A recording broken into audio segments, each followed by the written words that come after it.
believe we're all set. And we are now set. Okay, good evening, everyone. It is 6:30 p.m. on November 9th, 2020, and this is the regular meeting of the St. Louis Park Public Schools School Board. Thank you all for joining us tonight. As is probably obvious, we are holding this meeting electronically via Zoom and YouTube. Pursuant to Minnesota Statute 13D.021, meetings by electronic means due to the COVID pandemic. I made the decision that given the rising case rates and given some other issues of prudence and practicality, it was best for us to hold this meeting electronically this evening. So in accordance with those rules, again, we will be doing roll call voting this evening. So Laura, you're back on deck for that. And visitors are able to access this meeting here via Zoom, again on YouTube, and the meeting will be posted on the district's website, or link to the meeting will be posted on the district's website tomorrow. So first up, we have the approval of the agenda. On the agenda this evening, we have the Superintendents Report. Discussion items include the science update, the budget update, safe learning plan update, policy development first readings of policy 410, family and medical leave, 413, harassment and violence, 414, mandated reporting of child neglect or physical or sexual abuse, 415, mandated reporting of maltreatment of vulnerable adults. Then on our action agenda, we have a safe learning plan approval, followed by communications and transmittals, and then adjournment. Is there a motion to approve the agenda? So move. Moved by Anne. Second by Karen. Second by Karen. Thank you. Laura, could you do the roll call, please? Yes. Mary Tomback, Aye. Ann Casey, Aye. Karen Waters, Aye. Ken Morrison, Morrison is not here yet. okay, Heather Wilsey, Aye. Colin Cox, Aye. and Laura McClendon. Aye. That passes 6-0. Superintendent Osai? Good evening, Chair Tomback and members of the board. This evening for my superintendent's report, I would like to highlight a couple of items connected to our strategic direction. And the first thing I would like to do is to provide a brief recap of our recent professional development on November 3rd with Dr. Gloria Ladson Billings. And as you all are aware, Dr. Ladson Billings is one of the most premier scholars in the world regarding culturally relevant pedagogy. And we had an opportunity here in St. Louis Park to spend the morning with her learning more about how we can not only continue to engage in this area, but sustain and deepen our work. The day also included, I had an opportunity to kick off the morning with all of our staff that were present, really helping to frame our work in this under this guise of developing an anti-racist democracy. Later in that morning, our teams worked in their collaborative groups and worked on reflections and planning for the remainder of the semester and school year. And in the afternoon at each site, there was specific professional development geared towards sites at those grade spans to help us continue to move student learning and achievement forward. I also want to just take a moment and remind everyone that I am continuing to offer listening sessions for stakeholders, and the next listening sessions that we'll be having will be on November 17th. There'll be 2 listening sessions that evening. We'll have one from 5 to 6 for parents and guardians that speak English, and then we'll have another one from 6 to 7 for Spanish-speaking families. I would like to remind all stakeholders that each month I will be hosting listening sessions for different stakeholder groups, focusing primarily on students, staff, and parents and guardians. Lastly, I would like to just provide an update regarding some revisions to the work that we've been doing as a core planning team connected to the development of our 2020-2025 strategic plan. So originally, when we outlined our plan, it was our hope to come to the school board next month with a draft of our strategic plan for 2020-2025. as we've been inundated with work regarding our educational delivery models and all of the other things that we've been challenged with this school year, we're going to need to delay the development of the strategic plan and add one more meeting. So what you'll see in the timeline in front of you is that we're going to be adding a meeting in December, which was not previously scheduled.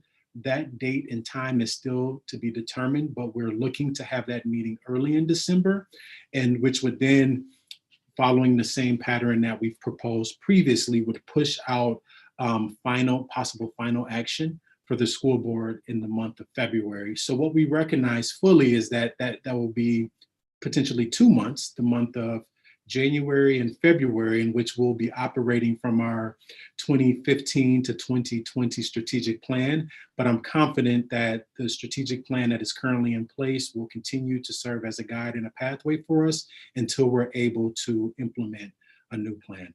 And that concludes my report for this evening. Thank you, Superintendent Osai. I will take this opportunity to just also, since you mentioned your listening sessions on Tuesday the 17th, to just remind folks that the school board will have a listening session on the evening of the 16th, and Ken Morrison and Colin Cox will be there to hear folks' concerns and have a conversation with people. So you've got a couple of options next week to be in touch with district leadership. So, okay, next in our discussion items, and first on that list is our science update, and I will have Dr. Patrick Duffy introduce our science team for this evening.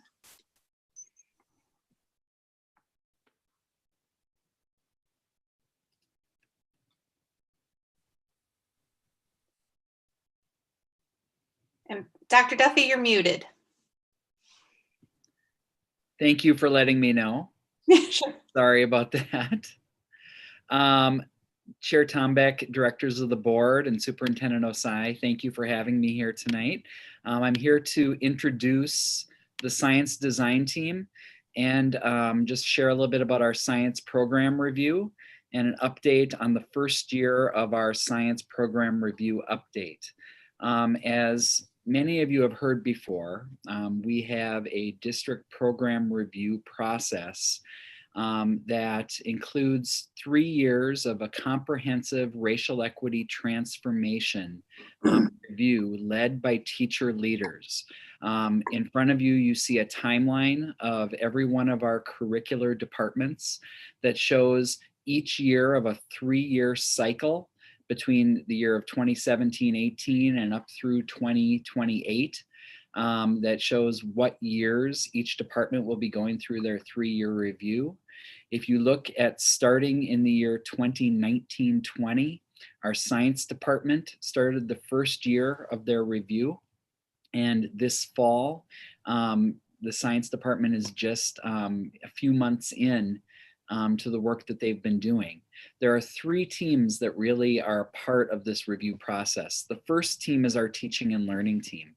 This team is a group of district administrators who help provide parameters, coaching, and then leadership development for our teacher leaders and our principals as they partake in the review process. The second team is a consulting team. This group is a large group of stakeholders from across the district, about 30 of them who partake in a 2-day workshop. They then, over the 3 years, provide input, perspectives, and ideas for strengthening and sustaining collaboration, instruction, and curriculum in specific content areas, depending on which area it is. So in science, these are teachers and other stakeholders who have found to be passionate or have had some sort of great skill set in science. And then the design team are members of that consulting team who applied and then interviewed to be teacher leaders and decision makers, and then to develop and communicate the progress and the transformation plan for this review process. They really are the drivers of this process. The process is a 3-year cycle. And this 3-year cycle has 3 phases to it. The first phase, which the science design team now is in the middle of, is really looking inward. And that is where they really say, as a science design team and as a science consulting team, we really want to know thyself. We need to engage in self-reflection, examine our disaggregated data, hear and reflect upon student voice and community input, develop a racial equity purpose statement, and look at the intersections of international baccalaureate, advanced placement, immersion, and critical culturally relevant pedagogy. In subsequent years, we'll be looking at phase 2 and looking at regional, national, and international exemplars and scholars of different pedagogy in science, as well as technology enrichment, and then looking outward to build a program that will outlast even the teachers who are developing this review. So I want to introduce the design team who will be working on this and sharing with you tonight. Meg Schauer, Megan Sutton, Alex Polk, Jenny Magdale, and Mark Miller are here tonight to share a bit about why they are doing this work, how this process is helping them lead, and a bit about the work that they're doing as part of this science design team. I'm going to turn my screen off so you can actually see them while they speak to you, and then I'll put the slides back up when they're ready to speak to them.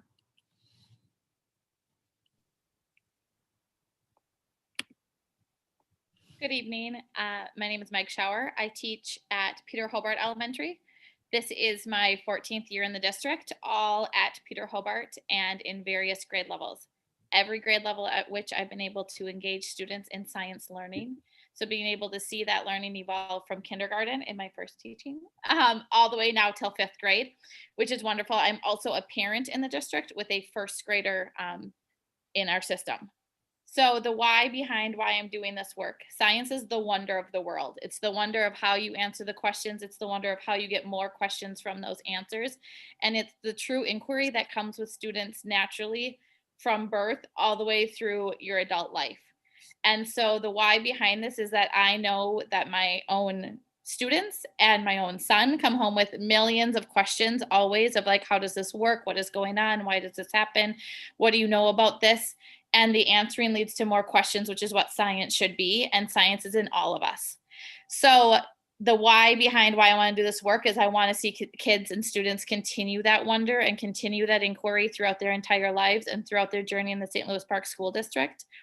And I know especially our students of color, I want to make sure that they're seeing themselves in this work and in the wondering and questions and seeing their cultures represented in the answers and in the inventions and creations that they've created along the way. The how is this helping me lead?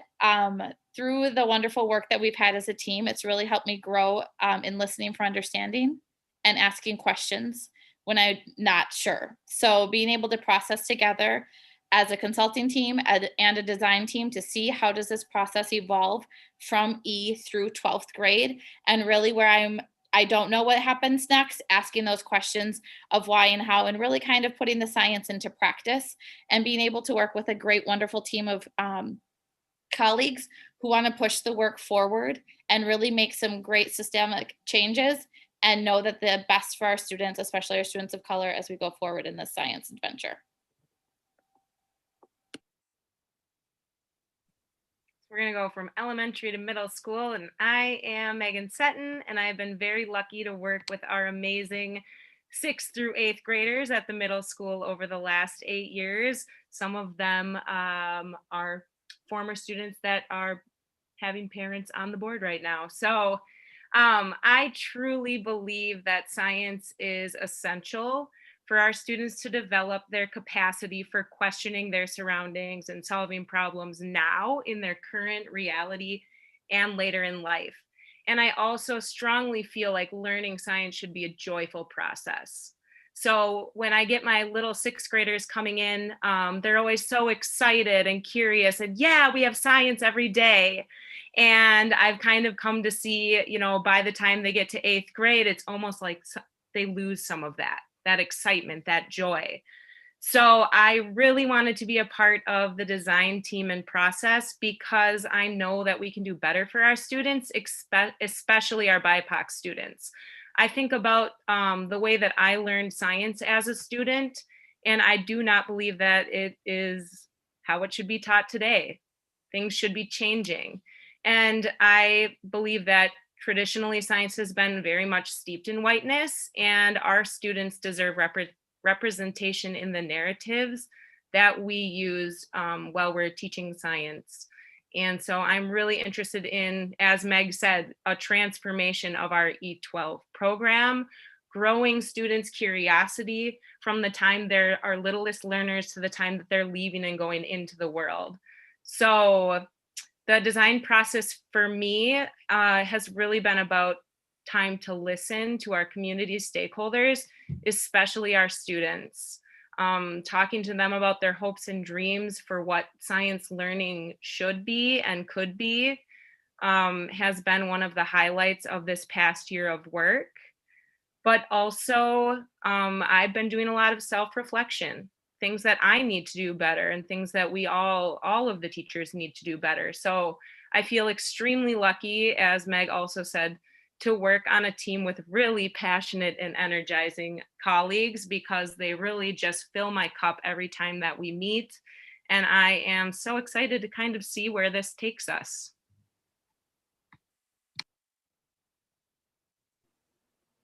Good evening, everybody. My name is Alex Polk. This is my 5th year teaching chemistry at the high school.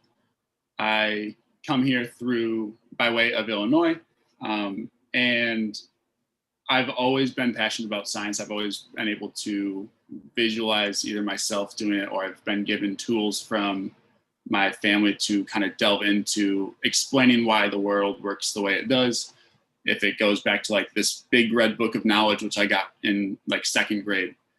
And the reason I am so passionate about like the work that we're doing as a group is because I truly believe that science can act as a gateway to underscoring and understanding why certain isms exist in our world. It's not just a social studies or an English perspective, but it's looking at why is there race, and why is there sex, and why is there genderism, why is there heteronormativity, why is there religiousism, and looking at these things and recognizing that it's not like science. When we're learning science, it should not just exist in our 4 walls, within the 4 walls of our classroom.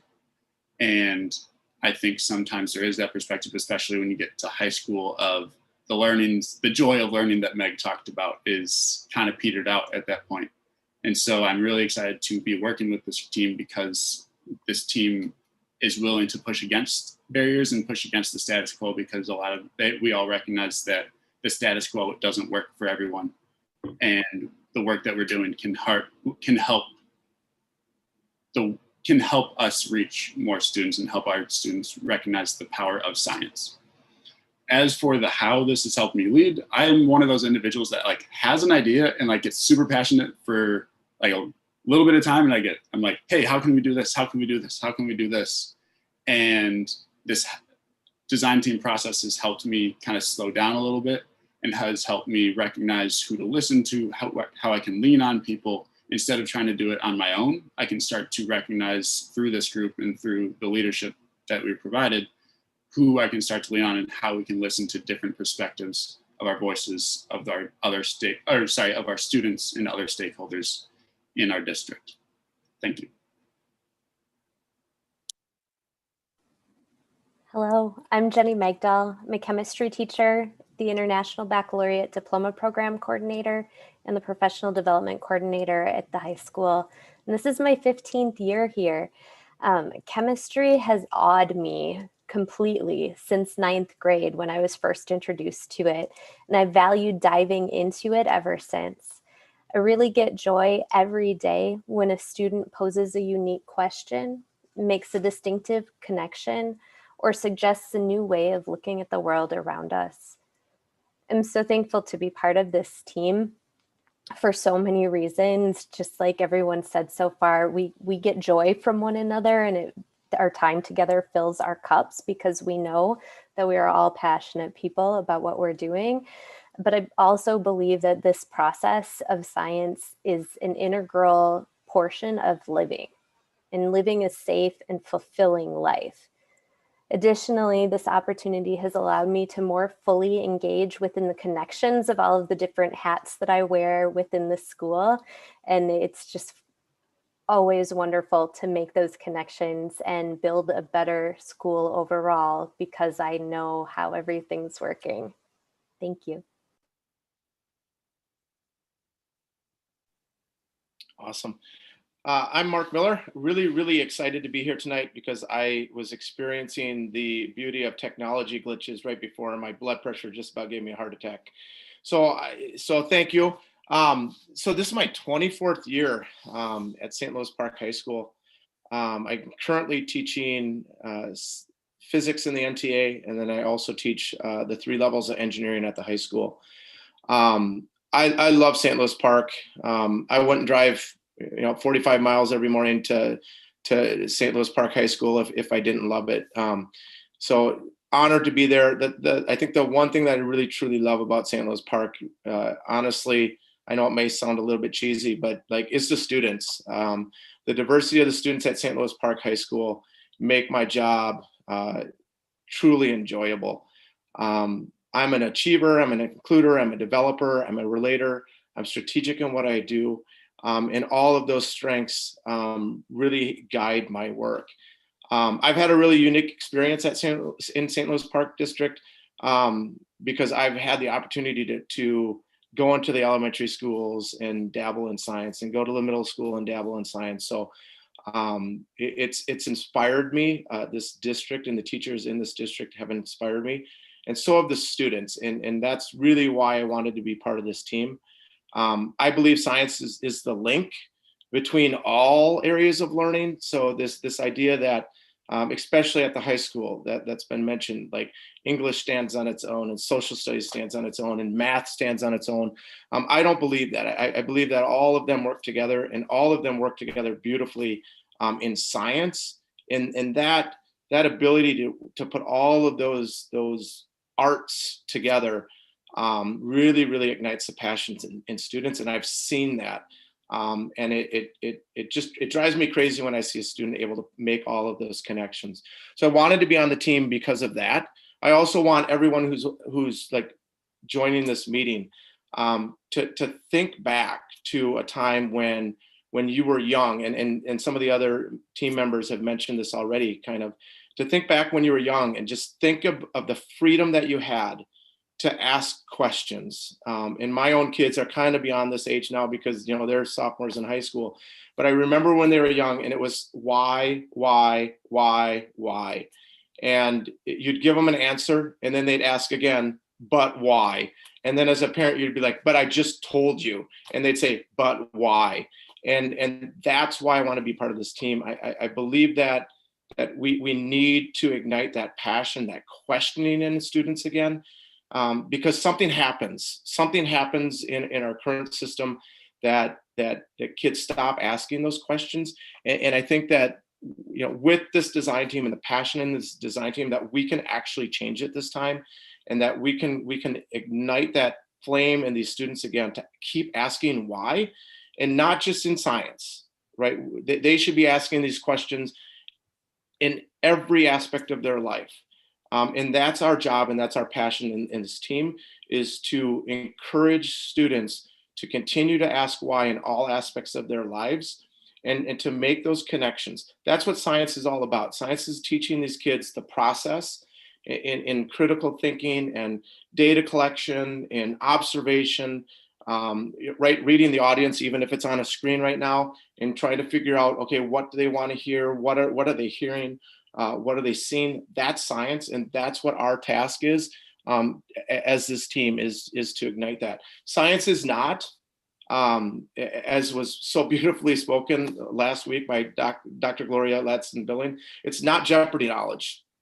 We live in the information age. The kids can find the answer to any question on the internet. That's not our job as science teachers in this district. It's to ignite that passion and that curiosity and the ability to ask why. And again, even when a teacher doesn't want to hear it, even when a parent doesn't want to hear it, we still want our students asking why. That's what we can do in this district, and I'm super excited to be part of this team. This team has really fueled my fire. As kind of the old guy on the team, I think it's easy to get in a rut. This team has pushed me to read more books this summer than I have in a long time. And that passion of this team, I think, is going to propel science in this district well beyond our wildest dreams. So I'll be quiet now because otherwise I'll talk for another half hour. Thank you. All right. Well, I want to thank the team for sharing their passion. I'm going to put the slides back up, and if you all just want to speak to them in any way. So Dr. Duffy, if you can go to the next slide. So I'm going to talk just briefly about, and again, I think this is the beauty of our racial equity purpose statement, is that this is a piece of all of us. And I think this was the beauty of this process. This summer, we really jumped into the process as a team. And I think that's why this thing is so beautiful. I'm obviously biased just a little bit, but I think, like, as far as racial equity purpose statements from a science department, this is pretty beautiful. And the reason it is because it's a piece of each of us. And I think that's key for our students in our classrooms as well, is to see whatever that product is, whatever it is that we're doing in science, that the kids see a piece of themselves in the work that's produced. And once we can do that, our students will buy into it. I'm confident that you guys are going to read this tonight for the first time, and you're going to see that it really speaks to what we as a group believe in. So I'm going to read it quickly, even though I know you guys can all read it. But here's our racial equity purpose statement for the science design team. Black, Brown, and Indigenous students will become confident science learners through collaborative exploration and discovery. Students will experience a challenging science curriculum in a positive, nurturing learning space that honors student voice, embraces mistakes, affirms racial identities. Students will develop the skills needed to challenge the status quo and bring change to the world around them.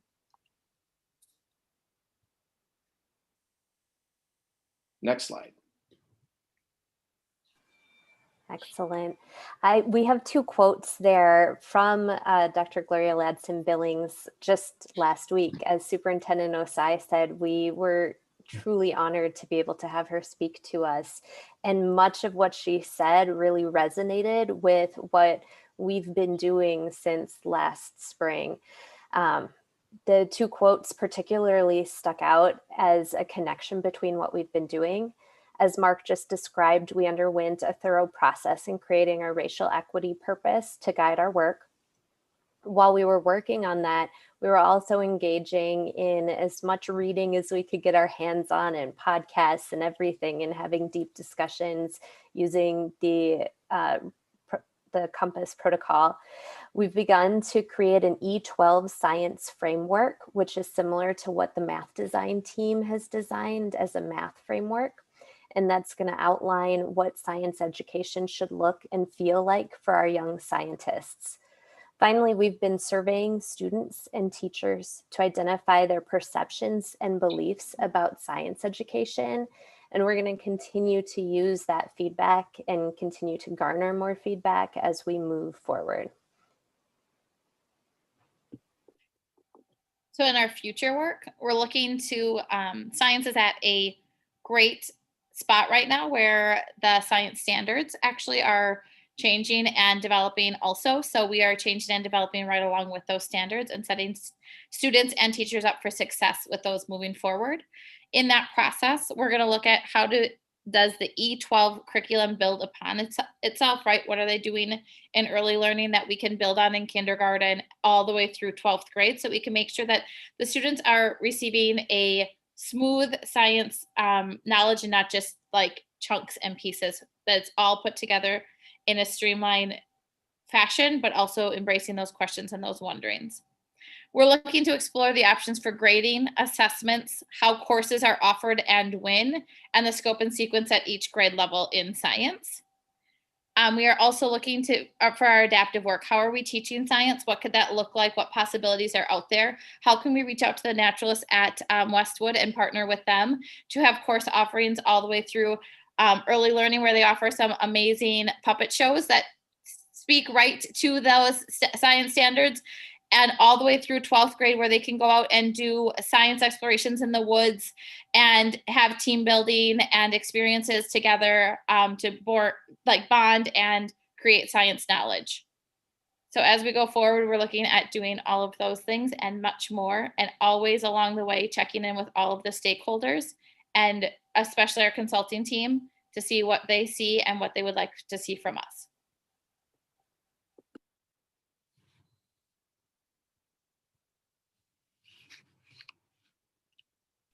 Any questions from the board?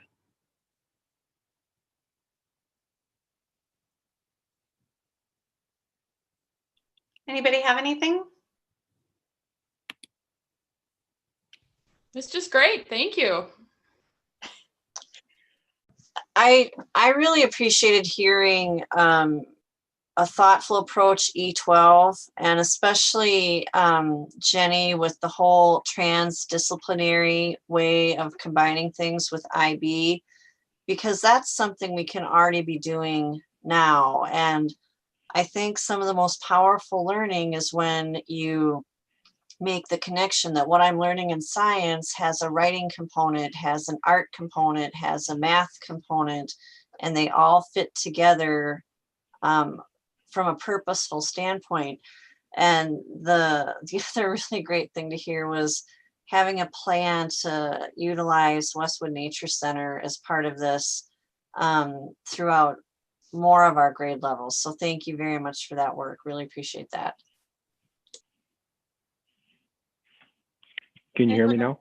Yes, Ken. Yay. Okay. So I have two things. One is just a big statement in that, Dr. Duffy, you have a loaded team. I've known a lot of them that are speaking. I sorry I came late and missed some of them, but this is exciting how loaded this team is, and all the work and inspiration and just true knowledge you guys are bringing to this to work through these complication things that you have going in front of you. And I do like that you're tying all of the disciplines together into science and making those whole connections. Great. And also it's great to, like Karen was saying, it's great that the Westwood Nature Center is also involved with, or at least you're trying to get the Nature Center as part of the whole package deal.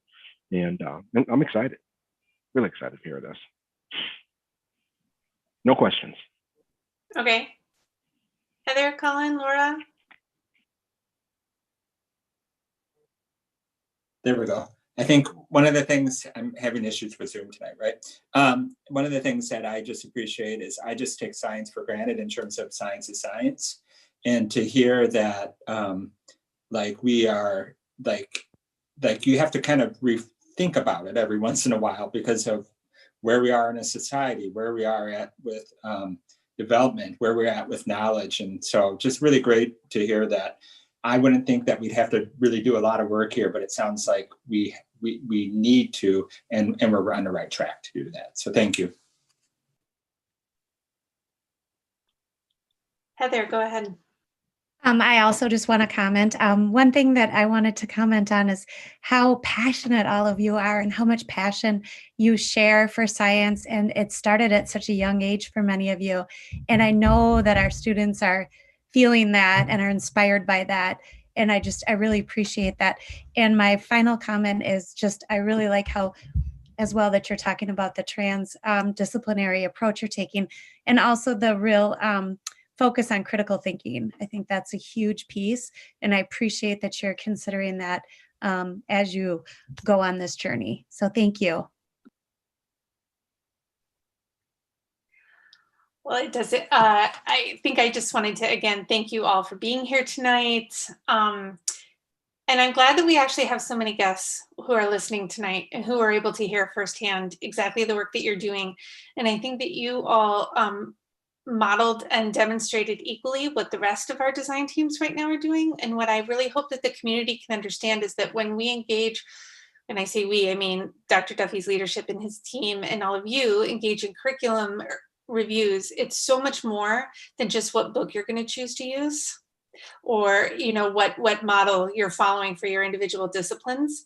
And so I think you all demonstrated that so perfectly tonight, how broad this is and how deep this is and how multifaceted this is. so much more than just a particular chemistry book or the order of things in 7th grade science. So thank you all very, very much for being here. Yes, Ms. Sutton Luke does say hi. And does. You guys all please feel free to leave. But again, thank you so much for joining us. And Dr. Duffy, once again, thank you for coming and sharing more of what your teams are working on. Oh, all right.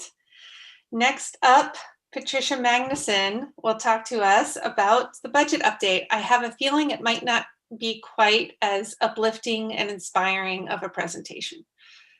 Oh, it proves to be, it'll be really inspiring, I promise. Can you guys see my screen here? Yes. Okay, so good evening. Chair Tom Back, Superintendent OSI, and members of the board. Tonight, we're going to provide you an update about the 3 fiscal years that we're covering right now. There's no action required for the board this evening, but we just wanted to provide you with this update so you can stay along with us as we are working through all 3 fiscal years.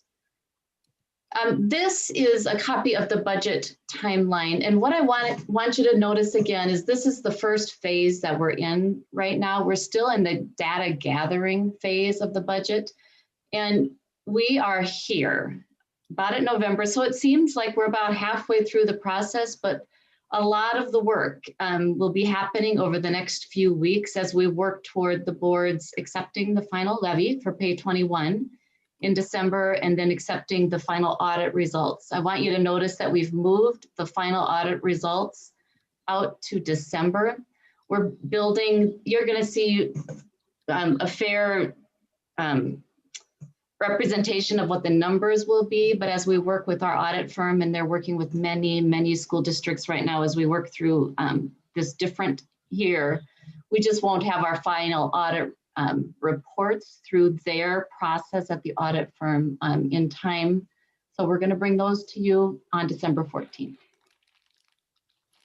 This next, one other thing I just want to mention, as we are starting to emerge with our racial equity purpose as a finance advisory committee and as a finance and operations team, it doesn't look like it shows up here, but the way it shows up is we're trying to increase the transparency of our work and increase the collegiality of our work. And that helps us to ensure that those that understand the work of finances and how schools are funded and ultimately teach our children, that everyone has more access to the table, and it's not just a few with access to the information that either push decisions at my level or all the way to the school board, that more folks can be involved. And I just want to mention we've had 1 finance advisory committee so far this year. That was back in October. This year we have 10 students represented, and I think nearly all of them came to the first meeting. I'm so excited about that. I'm not a teacher or a trained teacher, and so that part is hard and scary for me, but I'm so glad to have them at the table so that student voice can really be part of the budgeting process. And we also have a couple new community members, so we have 12 community members and then those 10 students. So the advice that group can provide and the feedback that they can provide will be tremendous if I can facilitate it well this year. So I'm really looking forward to getting to know some students and getting to know more of our community. And we have invited each of them to find a thought partner in the community so we can further extend our reach. And we've asked them to find a thought partner that's a race different from their own. So we can start to have interracial conversations around this work that we're doing. And we're posing a question every month. So if anybody out there is asked about that, that's where that comes from. And we'll see how that goes this year. So that's what we're doing right now. We're sort of data gathering. The next phase will be preparing the budget once we've gathered data and given the board some of our initial thinking so that we can then finally pull a budget together for next fiscal year. So we're already into next school year and helping the board prepare the budget for fiscal year 2022. So that's just what's ahead of us. So first I want to go back to last fiscal year, and we're still closing the books. We're very close on all of our work, and we're really just preparing financial statements at this point. But I want to give the board an idea of some of the early results. Our general fund actually closed really close to expectations. We're glad to see that. With all that happened at the end of last year, we're still 2.2% below the budget, which is not a great outcome. We'd always want to be favorable to the budget if we can. However, with all of the additional expenditures, and we'll talk about that in those last few months, we're very pleased with these outcomes. Enrollment did end up down slightly from our final projections, and our expenditures were higher than projected. And I'm going to take you through some details on that. School nutrition and community service funds took the brunt of the hit outside of the general fund last year. As you know, the school nutrition department continued to serve meals to families, and federal funding does come for that, but it doesn't always cover the cost of the staff that needs to continue to work and the ingredients that we need to put together. And then community service, because they did continue to provide childcare for emergency workers. So those two funds did take a hit, and we'll talk to you about that a little bit. Our building construction fund remains on pace. Tom Bravo and his team are doing a great job. We do have severe concerns about rising costs in construction, and I believe Tom's scheduled to come at one of the next meetings. We will be bidding our projects coming up, our final projects at the high school and at Central Community Center. We're almost through all of the projects. However, we do have some concerns, so we have some strategies about how we might break up those costs so that we can get the bulk of the work done, if not all of it, within the budget that remains. And so our next steps for fiscal year 2020 is that we'll have the board accept our audit results on December 14th.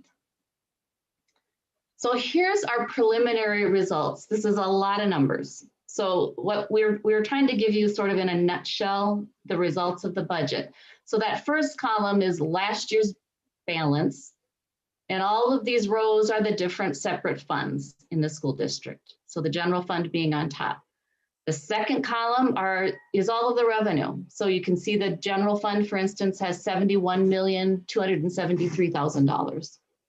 And our expenditures were $71,805,000. So our ending balance ended up at $19,669,000. Now the budget was $19,114,000. So the general fund in total is above the final fund balance is higher than budgeted.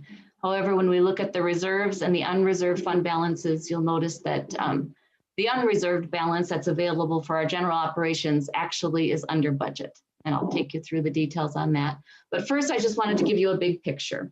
The general fund, which includes capital and all kinds of reserves for deferred maintenance and for basic skills and other reserves, did better than budgeted. The school nutrition fund was behind budget by $211,000. They did still end the year with a $114,000 fund balance, well below what we had projected, but we understand why. And the community service fund is at $15,000 as it ends this year. And we have been working through strategies with the director of community ed and our manager of food service to look at both of those. The building construction fund continues to hold its cash balance, basically, as we work toward the last two big projects for next summer. And the rest of the funds, debt service, there's nothing different than expected. The internal service fund is a little bit ahead of expectations. That's because our self-funded medical and dental program is doing quite well. And so we're pleased about that. And then the trust and agency fund that holds a few scholarships is doing just fine. So, but I want to focus on the general fund tonight. We can talk more about all of the funds in detail at a future date or in the audit report.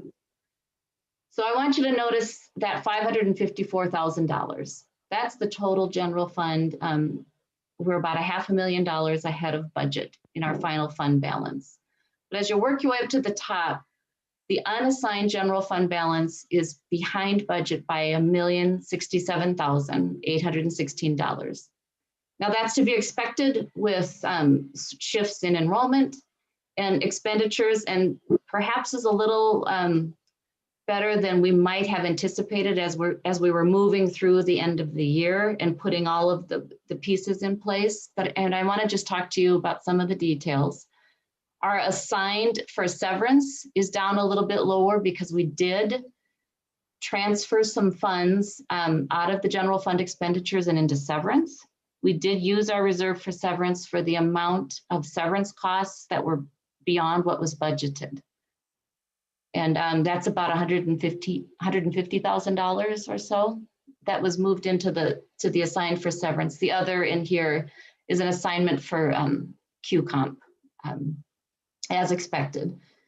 And then we have our prepaid account, and then all of these restricted funds for capital actually ended the year ahead of budget by $2 million. So this is the technology levy, long-term facility maintenance, which is just deferred maintenance, operating capital. Some of that has to do with the timing of capital projects. Some of that has to do with design of trying to hold on to funds for future years. Much of that is in our deferred maintenance area, the long-term facility maintenance funds that we're trying to hold for ways that it might help us to support some of our projects in the building fund. So, and we will talk more to the board about some of those strategies and what we're thinking. But I want to just now look at this $1,067,000 and give you some details about that. This is preliminary results for revenue. And these are not, the order of these are the way they show up in our accounting structure. So they're not, so you'll notice it's not alphabetical and it's not high to low or low to high. It's just the way the accounting structure works. But in total revenue, if you look to the under that variance column, we're almost exactly on budget in revenue. We are off by $45,000. But what I want the board to be aware of is that that column or that row for state aid that's behind budget by $346,000. There's a couple of things happening in there. One is that would have been down further because of a decline in students toward the end of the year. However, we had an increase in our revenue for state aid. We changed a procedure in the way, this is going to just get a little complicated, and I'll try to just explain it high level. At the advice of the Department of Education during the year last year, we employed a strategy that would increase our state and federal aid by changing the way that we recognize some of our expenditures in federal funds. And so you'll see some increase in expenditures on the next side that are offset here in state aid. So while it looks like we're right on budget for revenue, we would have been behind by maybe another $300,000 had we not made up, had we not had an increase in special ed funding. So I just want to be transparent about that. So that was a good, it was a good thing. It's always good for us to look for ways and strategies that we can increase our funding. And that helped us this year. And we'll continue to use that strategy as well. This is all of the expenditures. So here's where the issue is, that we were over budget by $1,022,000. That is not usual for this district. We usually come in behind budget for expenditures. This year, there were quite a few COVID-related expenses that showed up, and we made the decision to not recognize our federal funding in last year in order to retain that funding and recognize it for this year. We will not leave any funding on the table for federal and state funding, but rather than try to complicate several fiscal years with this COVID-related federal funding, we will not be accepting or recognizing the dollars until this fiscal year and perhaps even into next fiscal year. So what you're seeing here are some costs, some of them COVID related. Our salaries and benefits as combined are very close to budget, and really overall being 1.75% over budget is a really good result. We'd like to stay within 2%, and we were able to do that even in this COVID time. That's sort of what helped us to make the decision to keep our federal funds, our additional federal funds into next year. There's a couple of things happening. The main line item that we're looking at is purchase services. This is the area where we had $500,000 of additional special ed costs that we recognized to increase our special ed aid. So that's sort of an offsetting between revenues and expenses. That's an offsetting impact. There are a couple of other things. We had some increased costs in purchase services for lots of COVID related areas of technical support. Also, our substitute teachers are paid for as a purchase service. We use a firm called Teachers on Call. So that was over budget as we were filling in behind staff that were unable to teach in the spring and fill classrooms. We also have some additional expenditures for special ed litigation costs. So in total, we're pleased with the outcome. I'd rather bring the board an outcome that spending was below budget, but I think given all that the district was able to accomplish toward the end of the year, it's a not surprising outcome. So that's last year, and I'm gonna just move on to this current year to give you a little more context about what's happening now. We're not just observing the data, we're trying to take action to keep moving forward. We're going to, we know, have a reduced general fund balance this year. First of all, we have reduced results from last year in fiscal year 2020. So that alone takes this year's anticipated fund balance down to 13.18%, down from what we had budgeted for this year of 14.85%.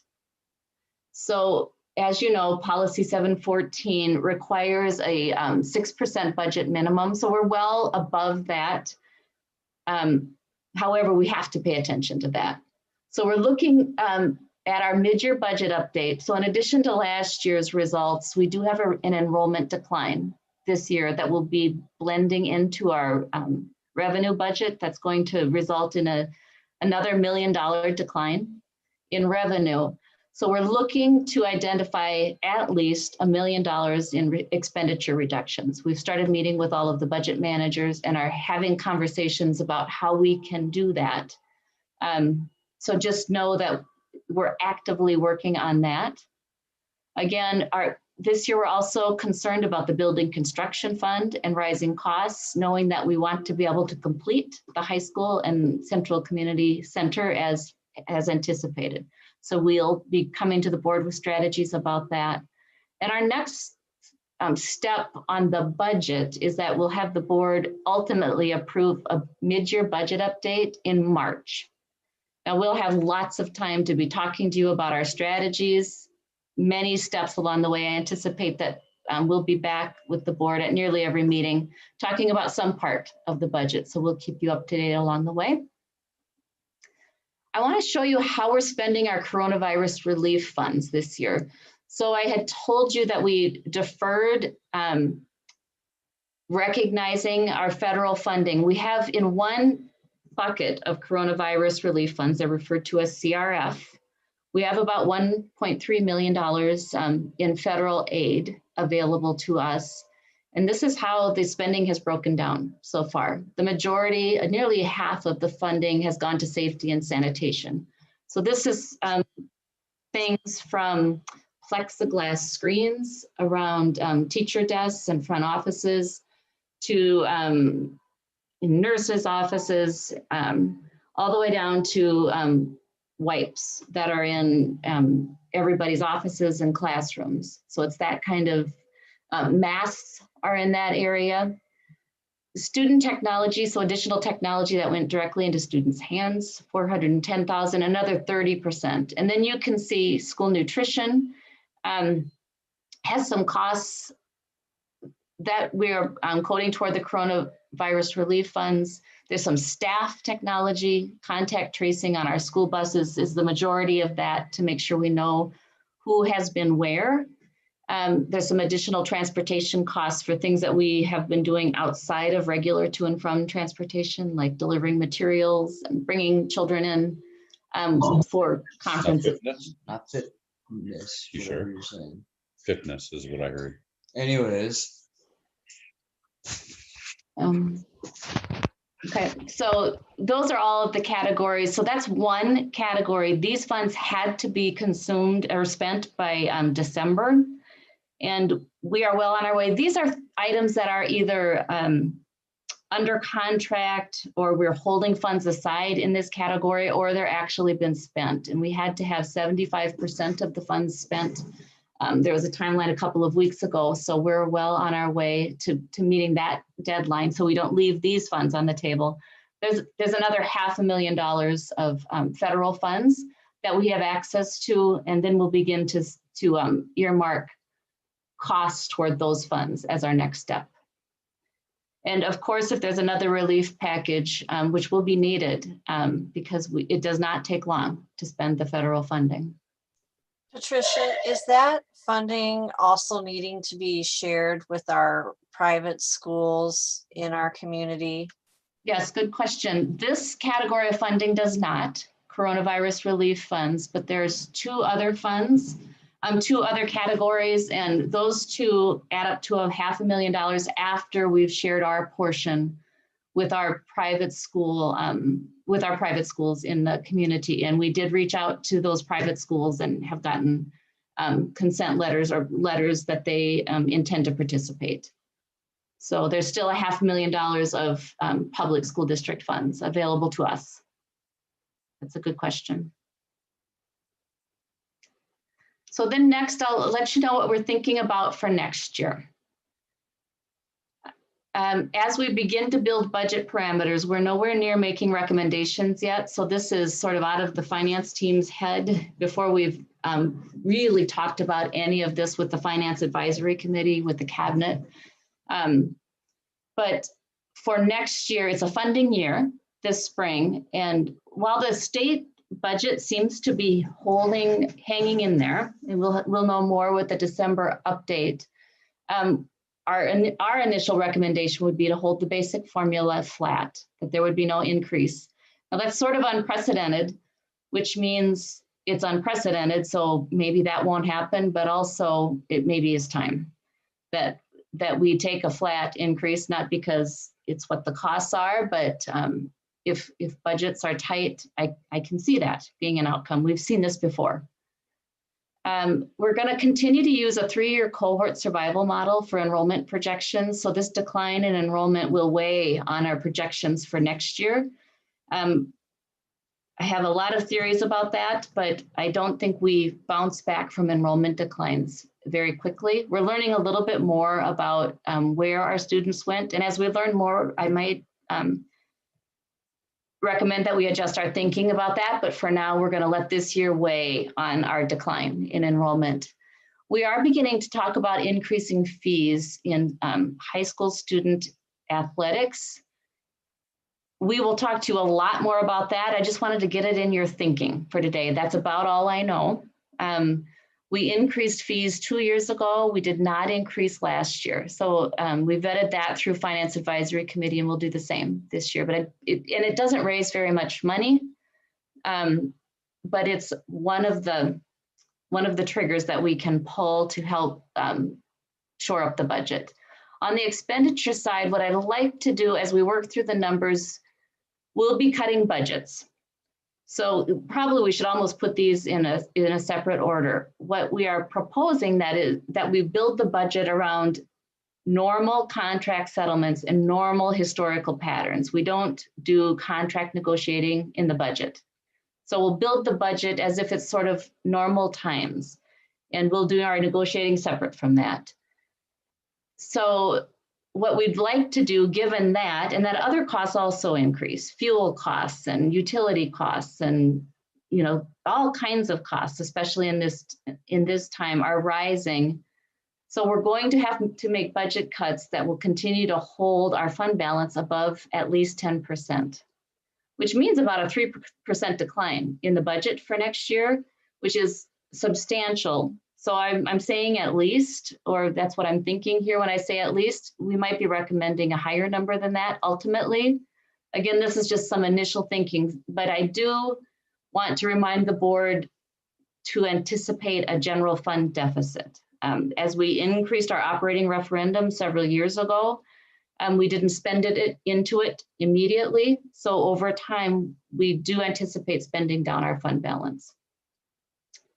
So more to come on all of that, but this is just, it's not great news. We're going to make substantial budget cuts for next year. So some things to also keep in mind, maybe this is some silver lining, or maybe not. What we're questioning is the long-term impact of COVID-19. What's the long-term impact on enrollment? And what's going to be the long-term impact on revenue short of some legislative intervention?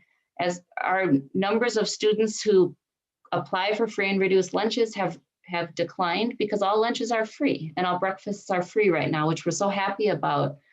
But we have fewer families applying for something that produces a really major funding source in the general fund.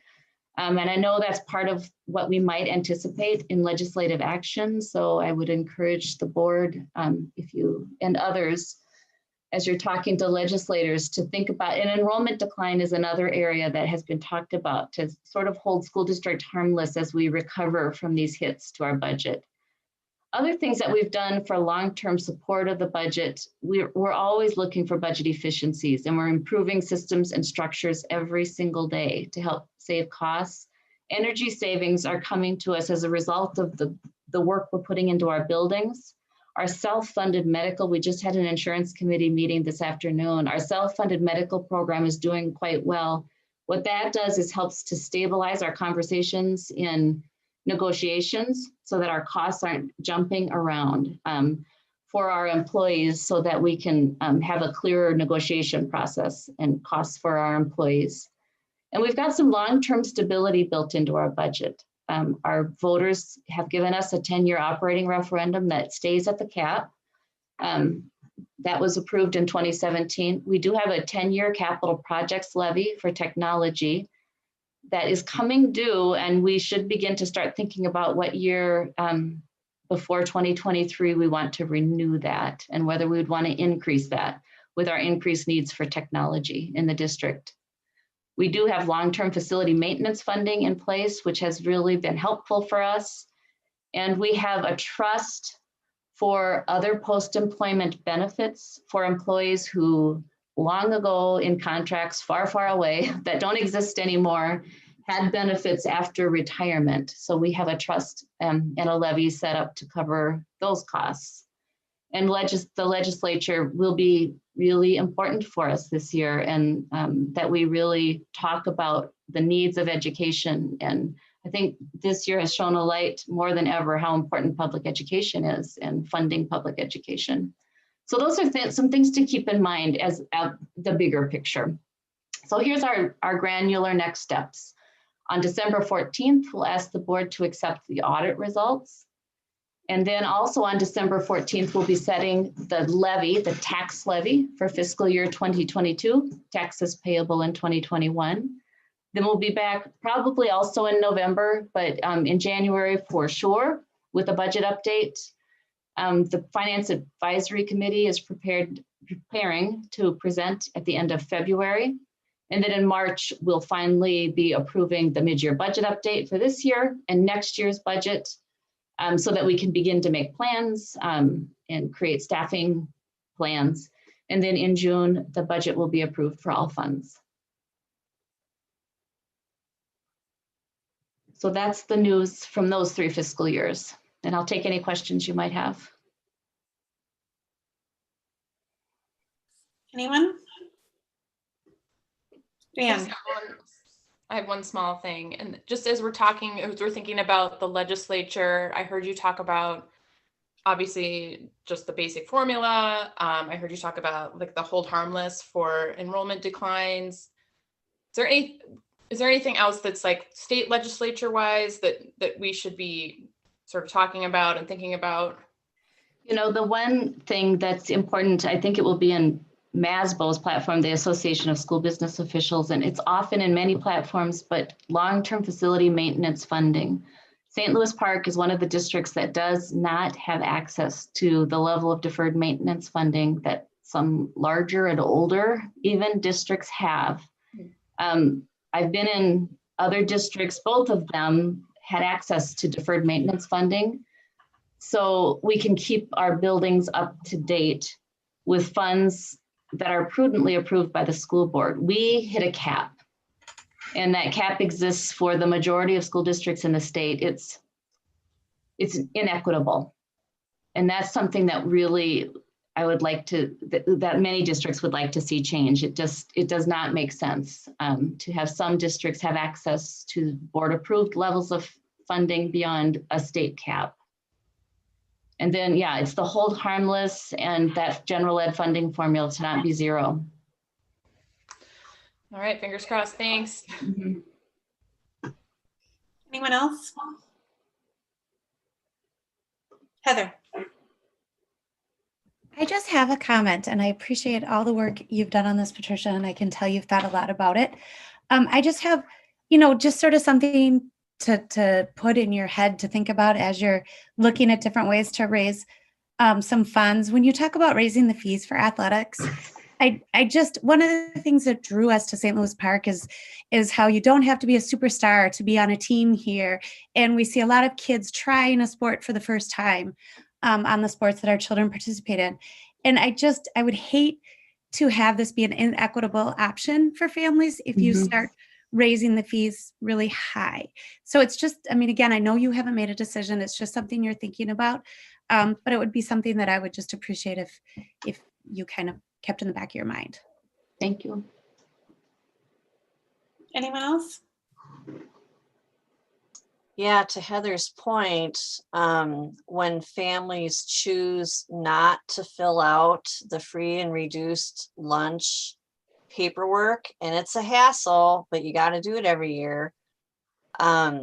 When you do that paperwork, it also opens up access to other community funds to offset costs for athletic fees because and activity fees. I know that especially at the high school and middle school, there is a strong commitment to get kids involved in something in order to, reach their spark. So if a kid's thing is football and that's what keeps them engaged with academics and committed to being part of the school community, we don't want the cost of participation to be the barrier for that. But filling out the paperwork for free and reduced lunch, when you qualify for that, that also opens up funding for access to activities. So families out there, please bear that in mind. And it's an unusual year with COVID where we gave away all these meals because it was an unfunded mandate. We were told, you will do this, and no, we don't know if we're going to pay for it or not. Some of the funding, as Patricia pointed out, is coming to us, but if I'm correct, it didn't cover the 100% of the cost, correct? No, that's exactly right. Yes, that's right. Anyone else? I have a quick question. Sure, Laura. Patricia, this is Laura McClendon. So looking at the free and reduced lunch and filling out that paperwork, not only does it, as I understand, not only does it obviously affect like food or nutrition services and money, but that's what our compensatory dollars is based on. Exactly. So yes. It's not that we're just losing money in nutrition services, we're also losing compensatory funds, correct? Yes. Do you know of any, and I'm sure that there have been efforts at the schools, but has there been a more concentrated effort by either teachers or counselors or social or whoever it is to really try and push to get families to fill out that paperwork? Yes, we've been talking about it almost weekly, and I know it's one of the things that's on the radar of the school leaders. Someone else could probably talk a little more clearly about any concerted efforts, but yes, it's been one of the things that we've been trying to be clear about communicating and sharing with principals. Ken, did you have anything? I did. It was more around the same thing that everyone else was talking about, and that was the athletics and how our school district's always been kind of, you can try it in multiple different, it's a place where everyone can participate. And to move it, I know we don't raise it a lot typically, and like Patricia was saying, we don't get a lot of revenue from it. Sorry about the moving around.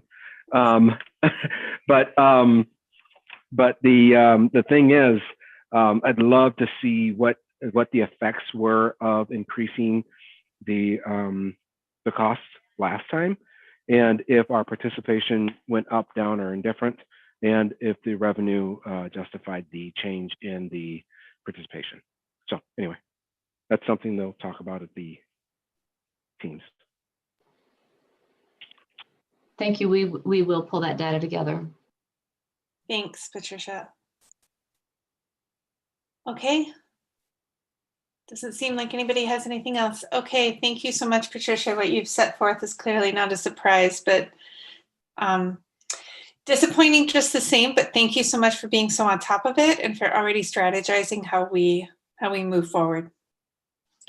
Okay, Superintendent Osai, Safe Learning Plan update.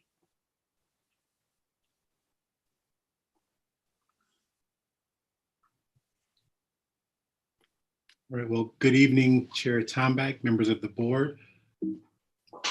This evening for the Safe Learning Plan update, I would like to provide the school board with an update on our Safe Learning Plan implementation and potential action to shift our educational delivery model. And every time that I start these presentations, I generally try to frame 3 ideas that I know have come up continuously over the course of our time in our response to COVID-19.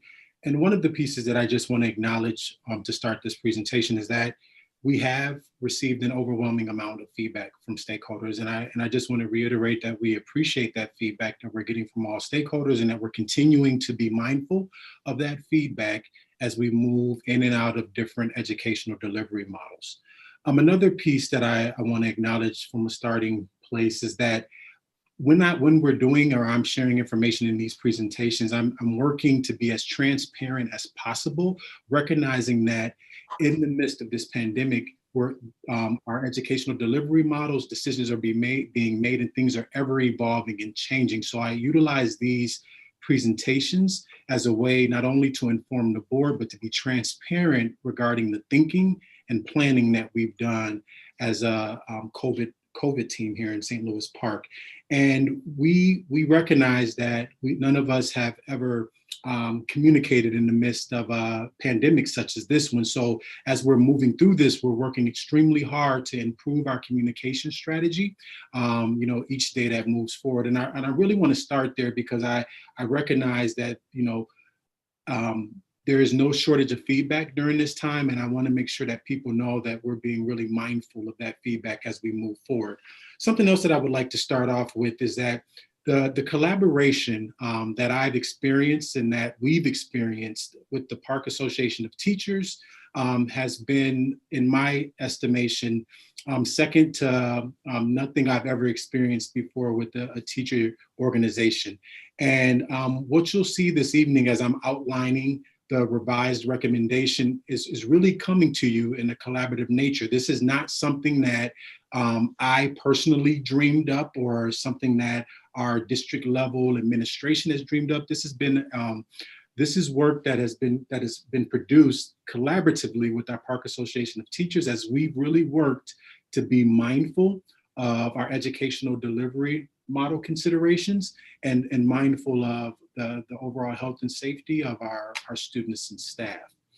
So as a starting point, I just want to remind everyone of our current Safe Learning Plan. And within that plan, you'll see the dates in which we transitioned to the hybrid model at the elementary. You'll see the date in which we transitioned to the hybrid model at the secondary. And at the bottom, you'll notice at the time of the development of this Safe Learning Plan, the date in which we were intending to transition to full-day hybrid and distance learning academy.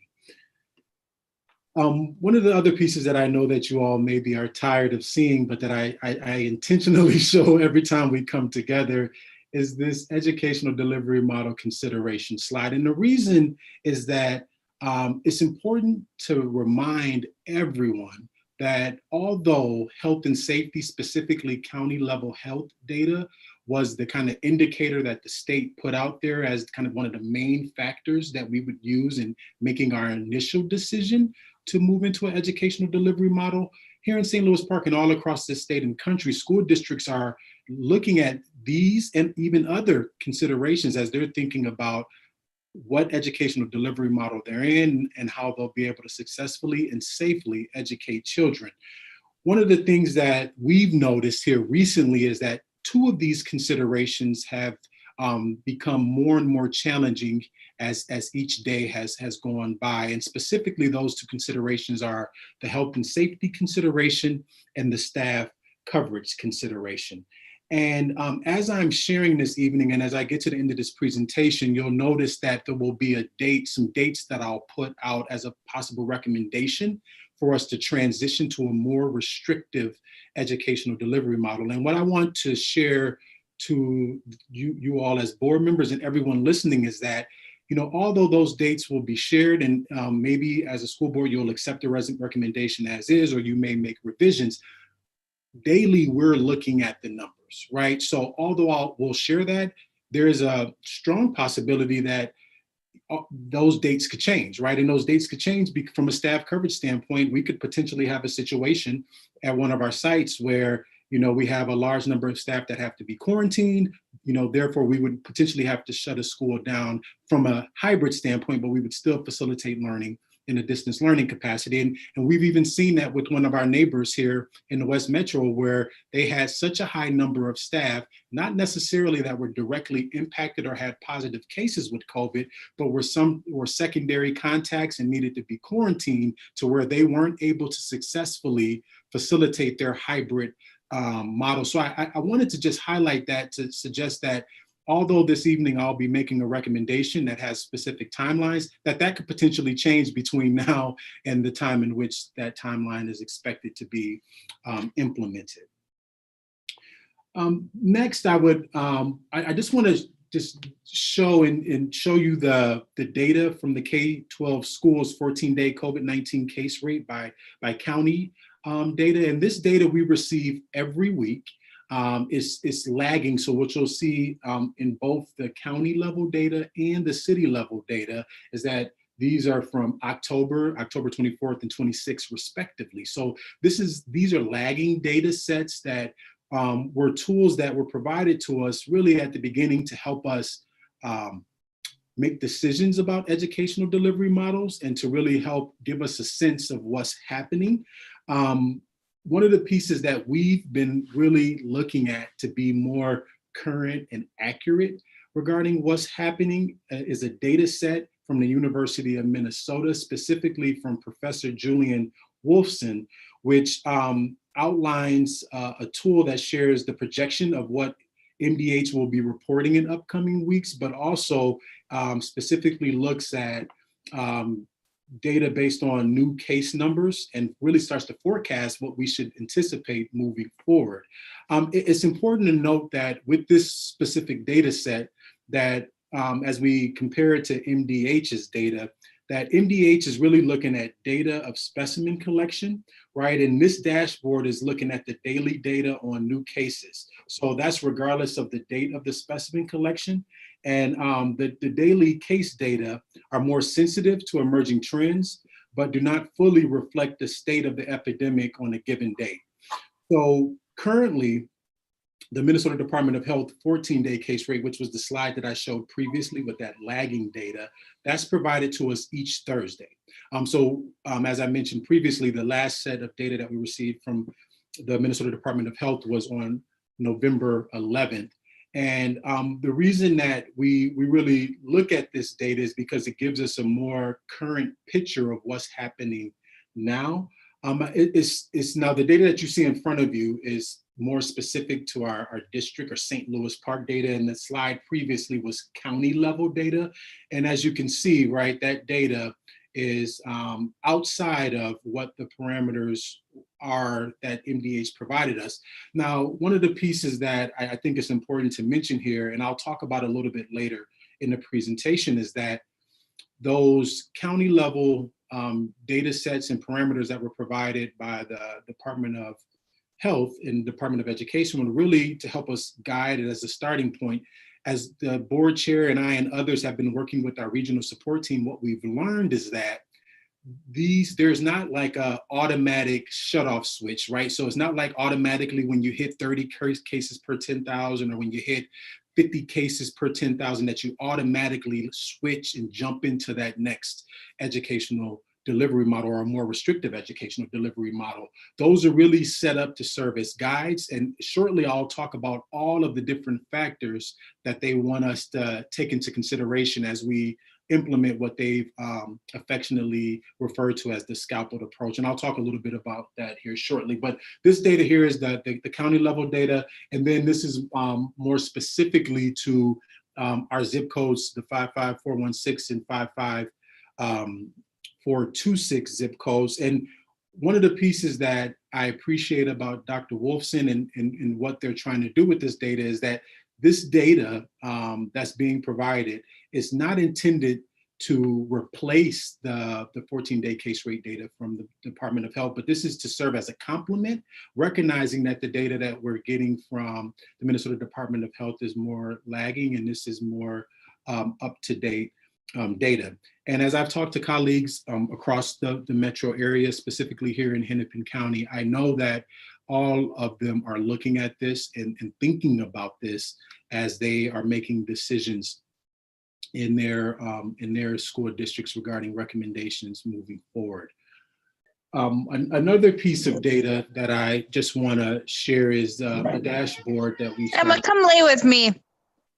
Dashboard that we started sharing a couple of weeks back, and this really just helps to provide staff and the community an update on what's happening with positive cases and also what's happening with quarantines. And we update this weekly. So every Wednesday, we take the current data and then we update that in the dashboard. And one of the pieces that we're seeing, and you'll even see in the next set of data released, is that while our positive cases are, pretty stable, what we're seeing are higher numbers of staff having to quarantine.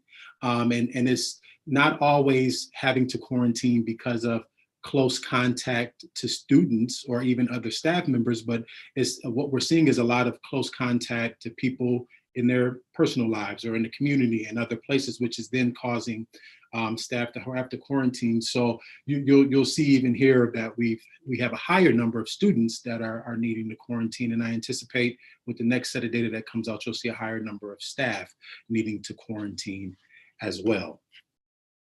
So previously I talked a little bit about, this scaffold approach, and it's not just the case rate data that guides our decision making, but that the state, the regional support team really ask us to look at several different factors. And I've listed some of those here. And, as a result, because they're really trying to support districts locally, what you've seen over the past several months is that from one school district to another, they may be doing something slightly different, right? And we know how that's impacted us here. But as I've been on several different calls and I've talked to leaders all across the metro area, what I'm recognizing is that there may be a school district, and I know of a couple of school districts in greater Minnesota that may be at 60 cases per 10,000 are still implementing in person, right? Which I would not recommend or support that, but for whatever reason, we're seeing that show up in some of those communities. We also see places where school districts are being more restrictive than what the data would suggest. And I was really hopeful last week, there was a meeting that we had with the governor that there was going to be a more unified decision to help school districts with how they move forward, specifically recognizing that we're seeing kind of some record-breaking case numbers. And unfortunately, there was not any specific guidance given at that time. So what I've been really pleased about here locally in the West Metro. Superintendents have been a lot more intentional, engaging one another and really trying to work together in coming up with the timeline to transition school districts to a more restrictive model.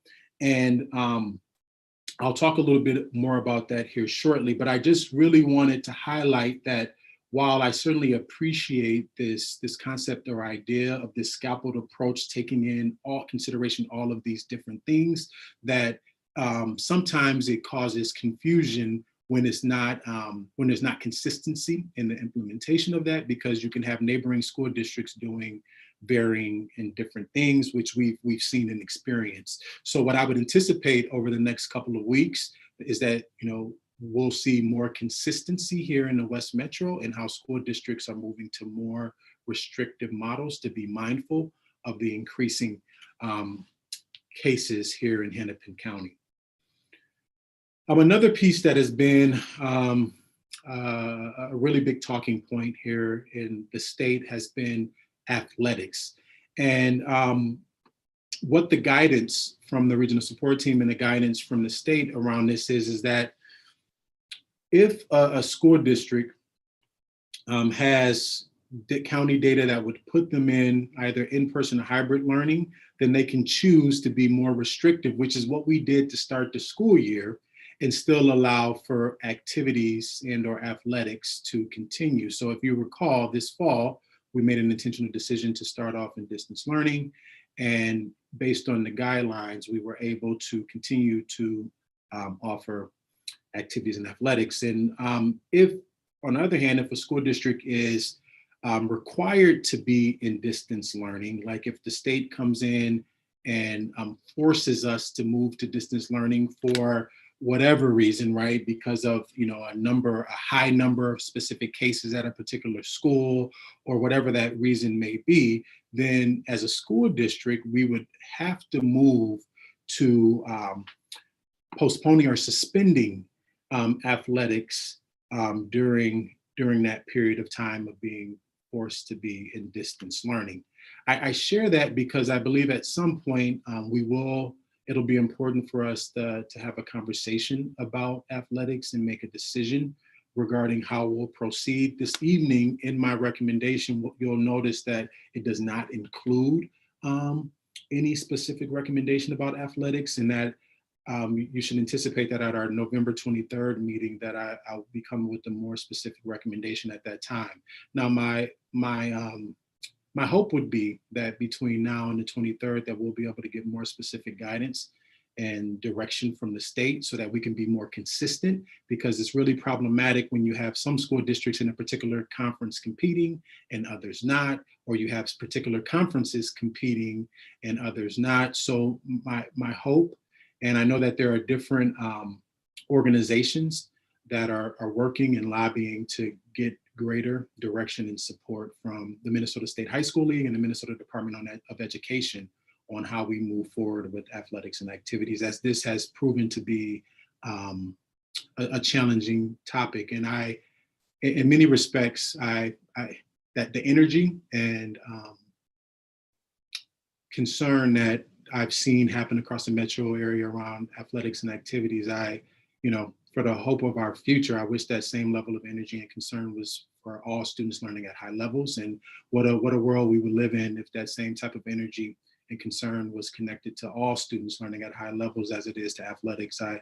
It would be a much better place to live. But right now, I know that athletics are important. And I'm saying this as a former Division I athlete who has who really had a lot of doors open for him through athletics. But I personally don't believe athletics should be a priority over student learning. So anyways, I'm sorry, I shouldn't have got on that soapbox, because I'm here to provide an update and not give you my personal beliefs about what's happening across the state with athletics.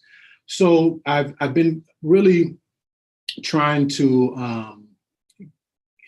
kind of gear up and start to provide some context that I am going to be recommending this evening that we move to a more restrictive educational delivery model.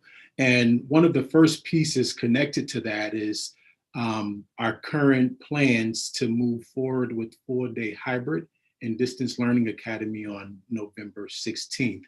And I mentioned earlier the collaboration with Park Association of Teachers, and I just want to take a moment to acknowledge the work that's been done over the past couple of months by a lot of people here in St. Louis Park Public Schools. Our COVID planning team has worked extremely hard. We've had a group of teacher leaders and district level leaders on this district distance learning academy design team that have come together. They've probably met for close to 60 plus hours over the past couple of weeks, really trying to make sure we have all of our T's crossed and I's dotted.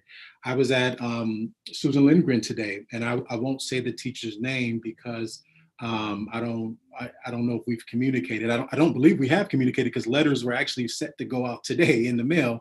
And there was going to be a distance learning academy teacher who on her birthday this past weekend spent 20 hours working to prepare herself to be able to support a grade banded section of students at Susan Lindgren. So I don't make this recommendation lightly, and I recognize that there has been a lot of time and effort put into being able to do full-day hybrid and distance learning academy successfully.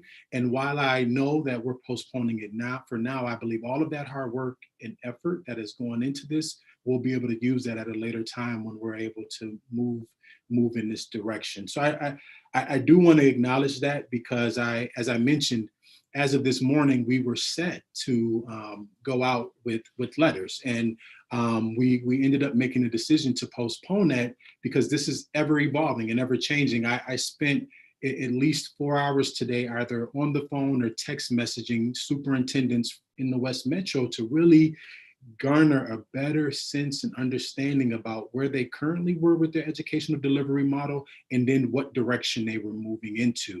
And as I share the next slide that outlines the revised recommendation, what I'll suggest to you all is that the recommendation that I'm offering you is in line with what I believe at this point school districts have already done as it relates to becoming more restrictive, or will be doing here over the next week as they're starting to make announcements to their stakeholders.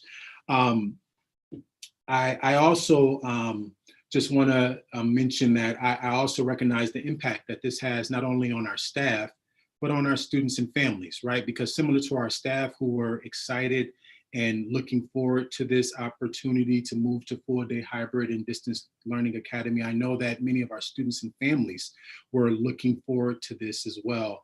And I really be working to try to mitigate that as we move into a more restrictive model here in the coming weeks.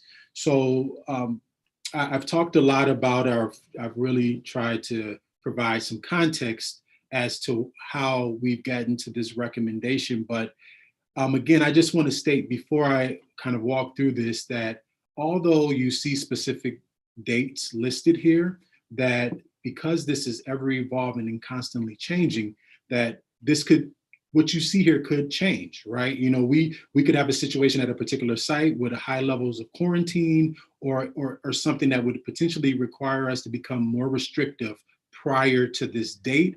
But this is based on the information we have, our plan moving forward, and really wanting to be transparent and giving families and community members and staff an opportunity to start planning, wanted to put dates here. So I'll just walk through this, and then after I walk through this, I'll open it up for questions, comments from school board members. But as I mentioned on the previous slide, I am making a recommendation, and we as a COVID planning team are recommending to postpone the implementation of Distance Learning Academy and full-day hybrid model, which was scheduled to start next week, November 16th, for students in grades K-5.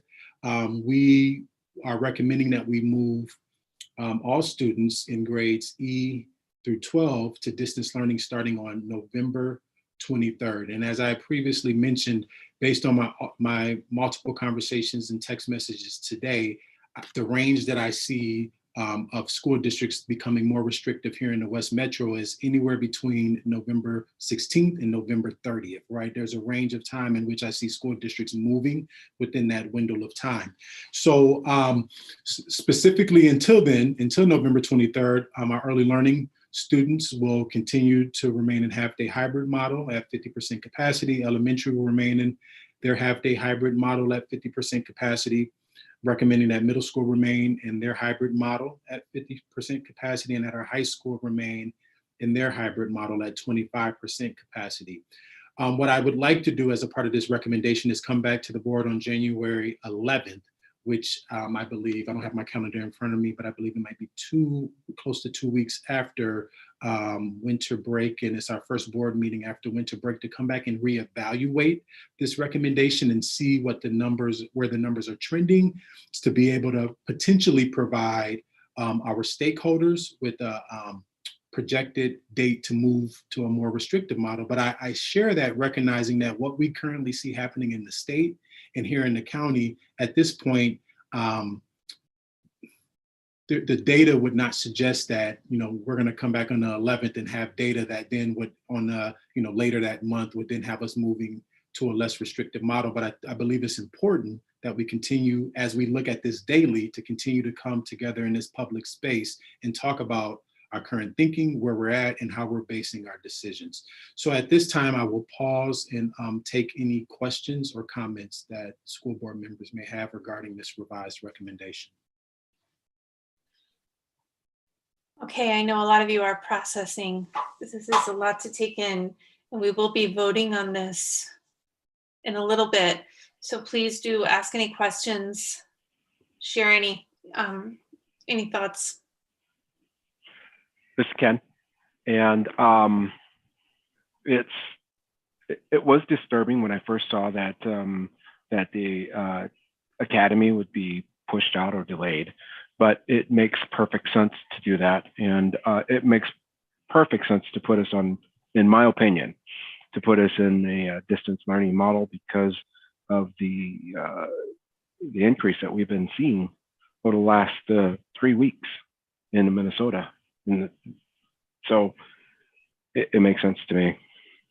And if I could, thank you for sharing that thought. And one of the things that I failed to mention is to provide more context as to why the decision was made to delay the Distance Learning Academy and full-day hybrid, because there may be some that are thinking, well, why wouldn't you give students a week in full-day hybrid or Distance Learning Academy? So as we looked at that and as we took in all of the educational delivery model considerations, there were several pieces that came up.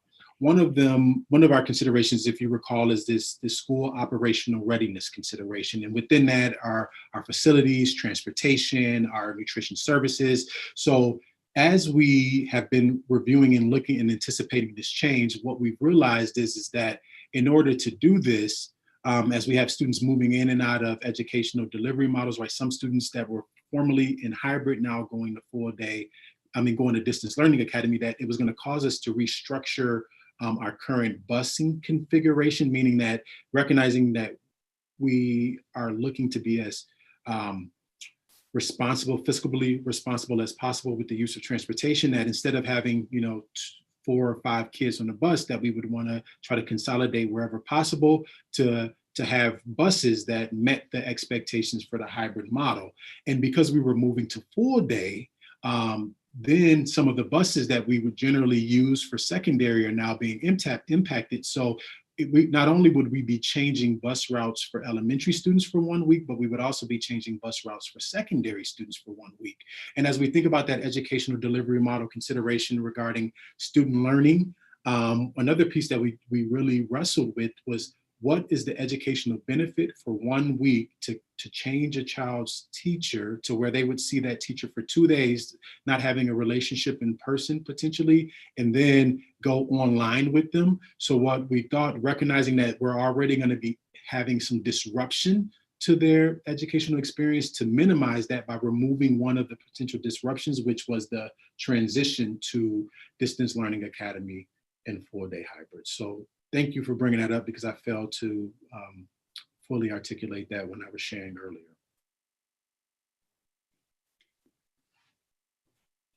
Who else? Colin. I'm still on processing one question, but in the meantime, it's not as much of a question, but just as sort of a clarifying remark here, which is that even if, say, we felt like students were in sort of a safe learning environment, staffing's a key issue. That, like, because the numbers continue to go up, that's higher risk for our staff and more people in quarantine. So even if we were like, oh, we're not seeing transmittal among students, we start to run into some real risks when we are looking at how we would staff buildings, how we would staff classrooms and supervise students. Is that correct? Yes, and as I thank you for that comment, and as I mentioned, that is a real implication even between if you all as a school board were to approve this recommendation this evening, that implication remains to be very real even between now and November 23rd, that we could potentially have a situation where for whatever reason we have a number of staff at a particular site that need to quarantine, and then that particular site would need to move to distance learning even prior to the 23rd. So yes, staff coverage continues to be a challenge during this time. Karen here. I think it's important to remind everyone when we were talking about this June and July and August, we didn't know what the future was going to hold with the case rates that we have now. But we started in the distance format from the beginning to have everybody start at the same starting line so that we could dial forward as quickly as we could, knowing we all know how to dial back to where we need to go if the situation warranted it. So I feel actually kind of smug that we started out that way in the beginning, despite some of our neighbors not. But at the same time, we're living in an unprecedented global pandemic. We have to keep our students and staff safe. And it's frustrating for all of us. We're going to hear about it at the listening sessions that are coming up. But again, at the end of the day, we still have too many people who go to school with symptoms, go to an athletic tryout knowing they were exposed. And so when we talk about our personal responsibility components as a community, we still have people who don't do what they need to do in terms of keeping their mask on in public, staying home.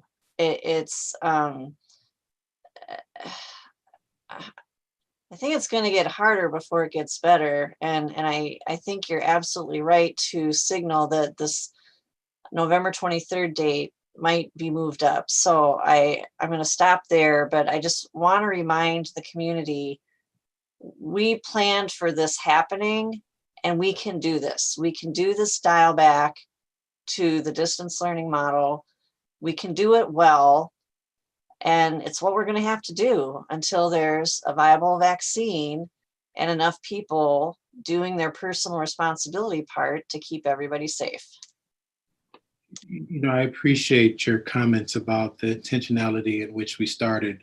And one of the other pieces that I didn't draw a lot of attention to during this presentation that I just want to mention is that as a part of the executive order, in the Safe Learning Plan, right, school districts have up to 5 days for planning purposes related to these types of transitions.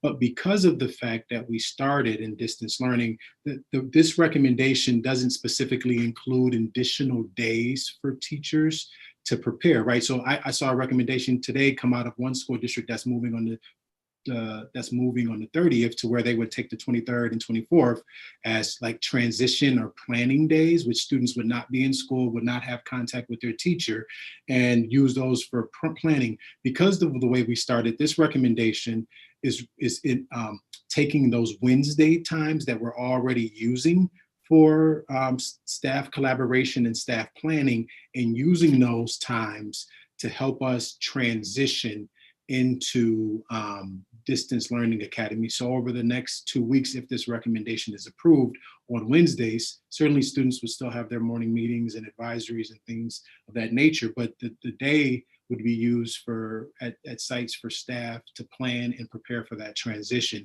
But to your point, if we wouldn't have started off in distance learning, we may have needed to take more time, more full school days where students wouldn't, where we would have to interrupt the school calendar to prepare and create time for staff. So thank you for reminding me of that as well.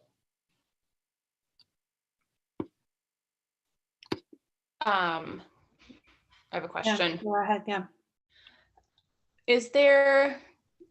So even by the sort of 2-week-old data that came out last Thursday from the Department of Health, we're in the secondary distance. We've been in the secondary distance. I know this is like the number step 1 of 5, yeah. But we've been in that step 1 of 5 in that category for a couple of weeks now. And obviously that's only going to go up, and it already has. So why wait till the 23rd? Yeah, thank you for that question. And certainly, as we've talked about it, right, and as I mentioned there, you'll see over this week, school districts moving on as early as the 16th here in Hennepin County, all the way to the 30th. And part of it is that we recognize that with this type of transition, that particularly at our earlier grade levels, that families may need a little bit of time to prepare for childcare or whatever it is connected to that with this transition. We recognize that. We also want to be mindful of making sure that staff have some time built in for the transition.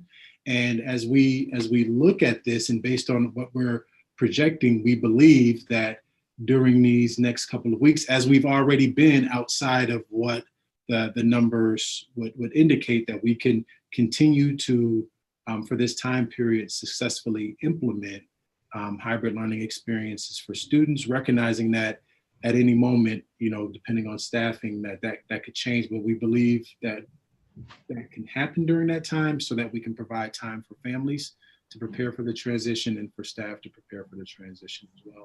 So therefore, the 23rd was recommended as a date that would allow for those things to occur. Can you just reiterate what you said about that this could change at any time? Because I think that's really key here, is that we're looking at a whole lot of different data sets, and this one looks sort of middling, and then the next slide looked really bad. Mm-hmm. But then when we went to the slide that was our school district, our school buildings, we didn't have as many cases. We don't have so many cases that our regional support team is telling us we have to shut down. So right now, so this is really the most local data is what's happening in our buildings, and that's this slide that you've just shown right here.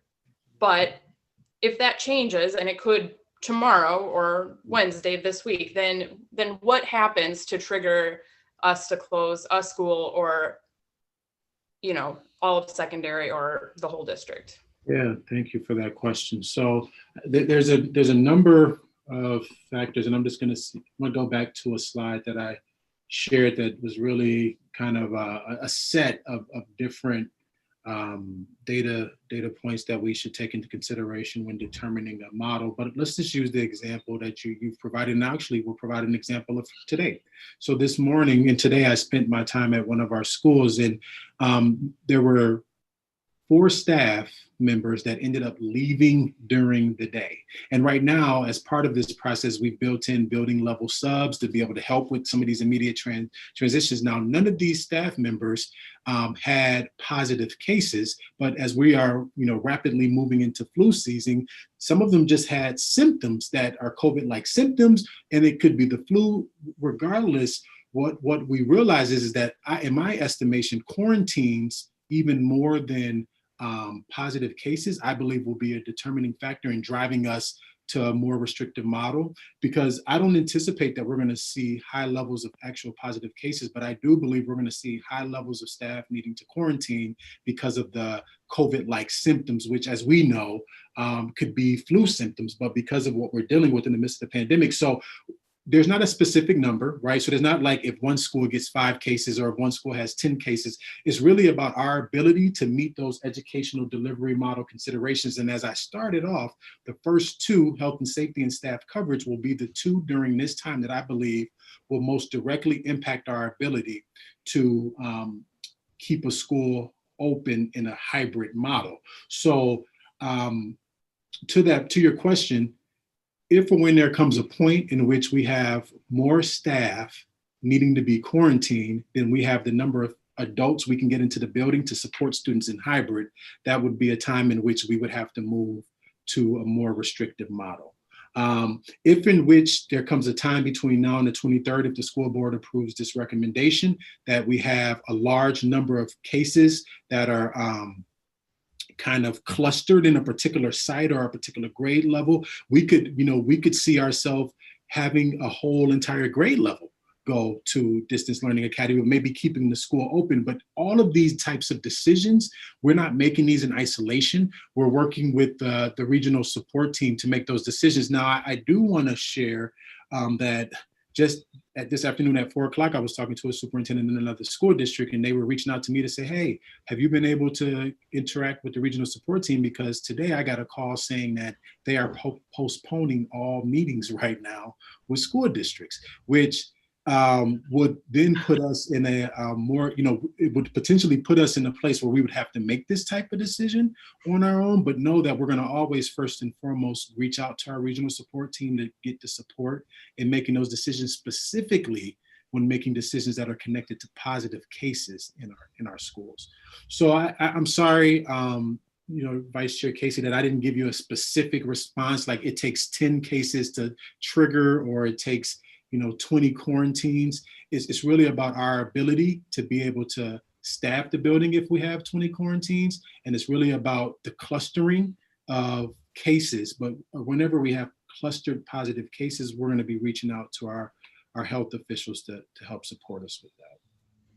Superintendent Osai, if I could chime in there to ask a question, would it be appropriate or reasonable then to be asking our community, if it works for you, even for the next 2 weeks, if it works for your family, if it is at all feasible for your family or your child to stay in home, to stay in distance right now, to please do that, in that helps to limit just exposures on behalf of our staff, on behalf of our fellow students? Is that appropriate? Is there any reason that would throw off anything? I don't believe that it would throw off anything. It wouldn't necessarily impact the student's attendance. That student could, if they were a hybrid, like a cohort A or a cohort B student, they would just continue to utilize the at-home portion of instruction during that time. So no, there wouldn't be any reason why that wouldn't be something that families could consider if that worked for their current family dynamics. Then I would implore families to please consider and to do that. I think that we'll do that in my family, just, to kind of understand or to follow up on, or I guess to provide a little more context from my perspective right now. I do want to say that it was 10 days ago where I spoke with you, Superintendent Osai, and before we were getting on our meeting with the regional support team, and I really advocated for us to be able to find a way to keep as many students as we could in our buildings as long as we could. I understood that we had just started hybrid at the elementary levels, or at the secondary levels, that we hadn't even had some of our students in the middle school be able to go to their classrooms yet. And if our local numbers supported it from our regional support team, and if all the other factors were met, we would want our students to be in the building as long as possible. And I just can't stress enough how much has changed in the last 10 days. We have broken records for infection rates, I think almost every day within those 10 days, the last 10 days. And we have learned that our positivity rate, which is really one of the things that I've been tracking closely, because, you know, we've had folks say that the reason that infection rates are going up is because there are more tests. And so in that situation, we have to look at the positivity rate of tests. And that has gone up from where we started at the beginning of the school year to around 4 to 5%. We were at 15%, for example, today. So that's another factor that I think is pretty relevant. And then what we're hearing from the community, what we're hearing from the state experts around the shortage of hospital beds and how we are losing capacity to care for people who become sick. And so I think that it is our responsibility to attend to those concerns to the best of our abilities here in our district. So I just adding that context so that our community can understand that this is what no one wants to do, but it is nevertheless, for my vote, what I feel we absolutely have to do. And I do want to provide that buffer for families who need to find childcare. For the, I know that our middle school needs to get some materials into their hands of some of their students, which was being planned for next week. I understand that there are many of our secondary families whose children have really done well going back into the classroom, even that once or twice that they've been able to do so. But again, if I'm just going to implore everybody that if it works for your family to keep your children home in doing distance for these next 2 weeks, that is certainly your option. And I would ask you to consider doing that. And I do, Superintendent Osai, if you could just share that the students in our high risk groups, our special education students and our students who need additional services, what is the plan for those students? Thank you that was going to be one of the pieces that I shared in closing. And after I share that, I would like to ask Tammy Reynolds, our Director of Student Services, to just maybe speak a little bit more, share time back to your request of stakeholders about, you know, keeping students at home if they can, because there are just a couple technical things that they would need to do when calling those students in to make sure that we code attendance appropriately. So Tammy, after I talk a little bit about you know, students that are the strategy that we're going to use to try to continue to support students either receiving special education services, ML services, or students at potentially at-risk students, I would like for you just to talk a little bit about the preventative quarantining Sure. that they would need to share with nurses when they're calling in regarding attendance. But Chair Tomik, yes, as part of all of this, we will continue, and even as we have met with our regional support team and talked about this transitioning and moving to a more restrictive model, one of the things that came up multiple times in that conversation is a desire at the state level for school districts to find ways to continue to create in-person opportunities for some of our highest need students. So I know that at each level, we'll be looking at that and figuring out how we can continue to create in-person opportunities for our students with the highest needs. So Tammy, can you just talk a little bit about what families should do if they're thinking about keeping their children home over the next couple of weeks?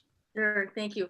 My request, I'm Tammy Reynolds and I'm the Director of Student Services. So our Health Services Department is one of those departments, and our nurses and our health aides have been working nonstop trying to communicate with families in the Department of Health and everyone in terms of who's on quarantine because they've been exposed or who's tested positive. And so we're tracking all of that in each of our sites. So if a family indeed does choose to prevent any spread and preventative quarantine, they would need to call the health office, the attendance line at each site, and just let them know that your child is not exposed, that you understand at least, but that you're preventative quarantining in order to help prevent spread. Otherwise, the health office staff will be calling you thinking that they need to work on contact tracing with your student as well. Thank you. Thank you, Tammy.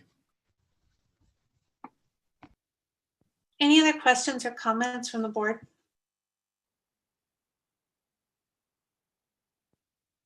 think I have one question. I've still been trying to process and look at this stuff. So what does the experience look like at the elementary school? They're going into a distance model, and is the school day roughly the same?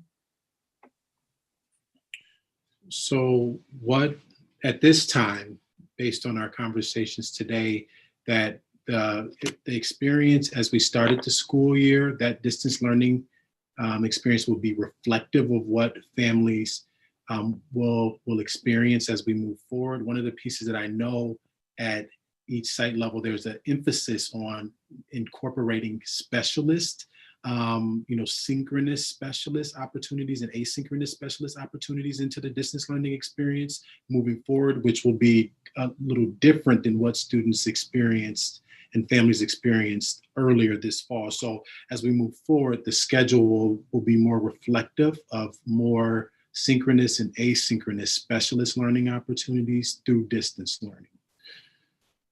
And as those details are finalized, those schedules will be shared with families.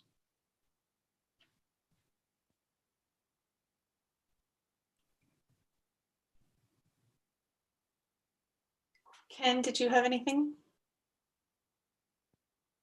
I saw your light. Nope, I didn't. Okay. All right, well, if there's no other thoughts or questions, we will be voting on this and on the action agenda. So this would be kind of the last chance to ask any clarifications that you might need for your vote.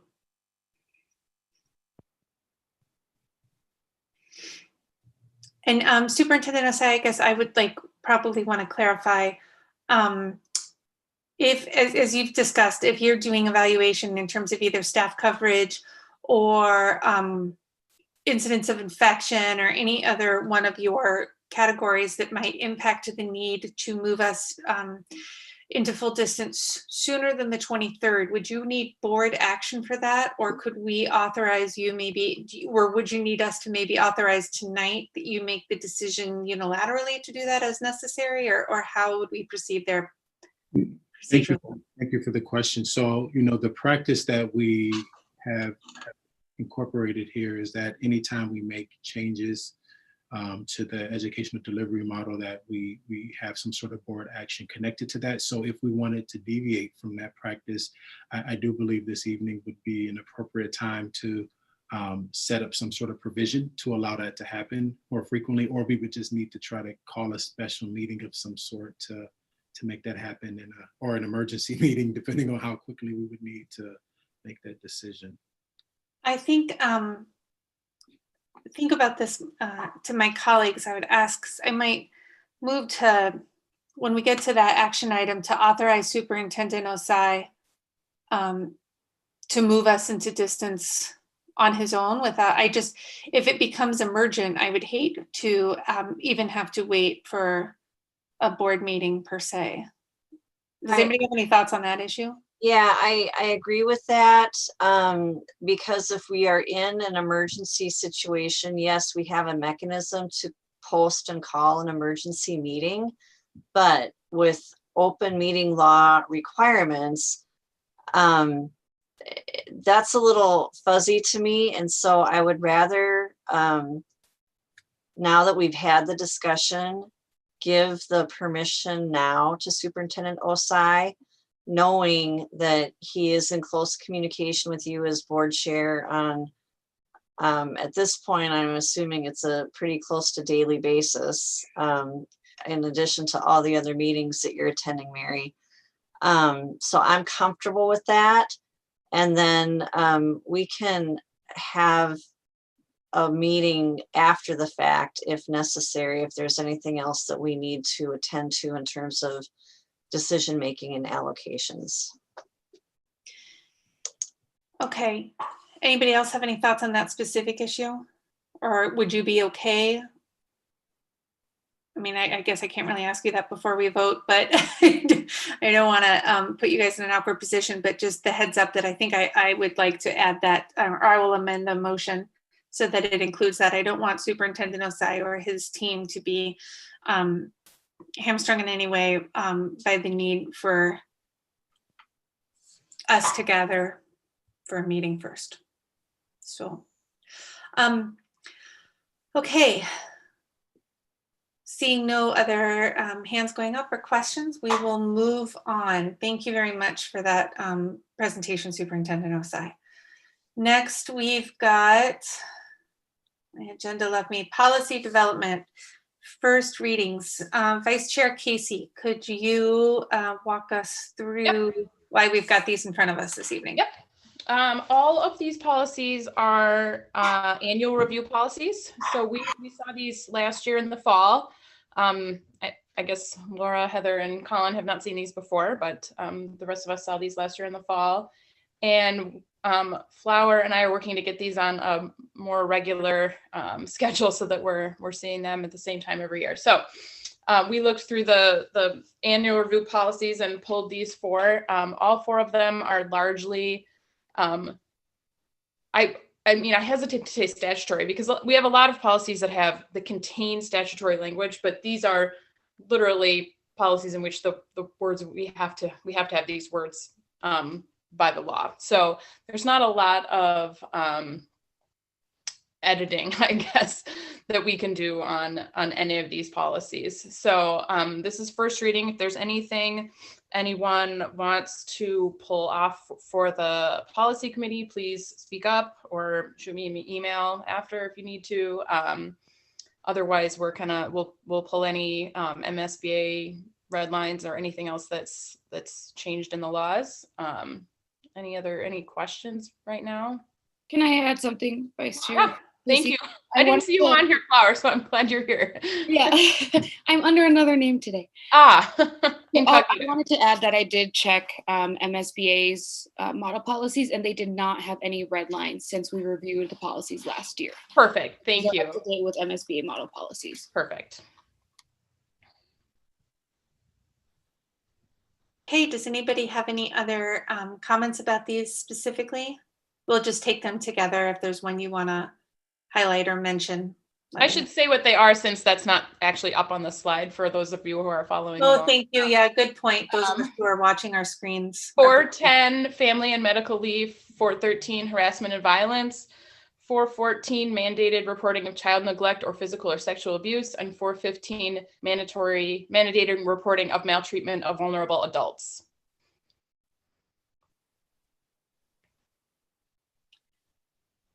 Okay, not seeing anybody feeling like they want to call out anything specifically on those or discuss them. Again, as Vice Chair Casey said, these are statutory and required and regularly reviewed. So I see Rick nodding. Rick, I assume you'll jump in if there's anything you want to have heard. Great, thank you. Okay. All right, so we'll see these for our second reading in 2 weeks. Sounds good. Okay, thanks very much, Anne. Moving on to the action agenda. Only one thing on the agenda for tonight, and that is the Safe Learning Plan approval. So I'm going to go ahead and make a motion that it is recommended that the school board approve the Safe Learning Plan as presented this evening by Superintendent Osai. And procedurally, Karen, do we need to amend this, or can I just say right now? With the understanding that as conditions evolve and move into an emergency situation, he will act in consultation with you if that date has to be moved up more quickly. Yes. That's the motion. Is there a second? Second by Karen. Makes sense. Okay, great. Any discussion? Anybody want to say anything else or add to what we've already discussed on this?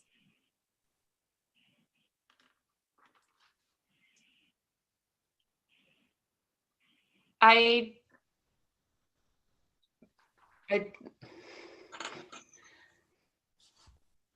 don't like having secondary for 2 more weeks in the conditions that we have now.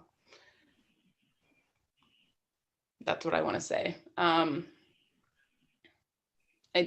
Given that it's been already 2 cycles of old data, And now looking at what we think is the new data, I don't feel good about that. Okay. Anybody else want to chime in there, or? Can you hear me? Yeah, Ken. 100% agree that I was talking and thinking, why would we push it off for 2 weeks?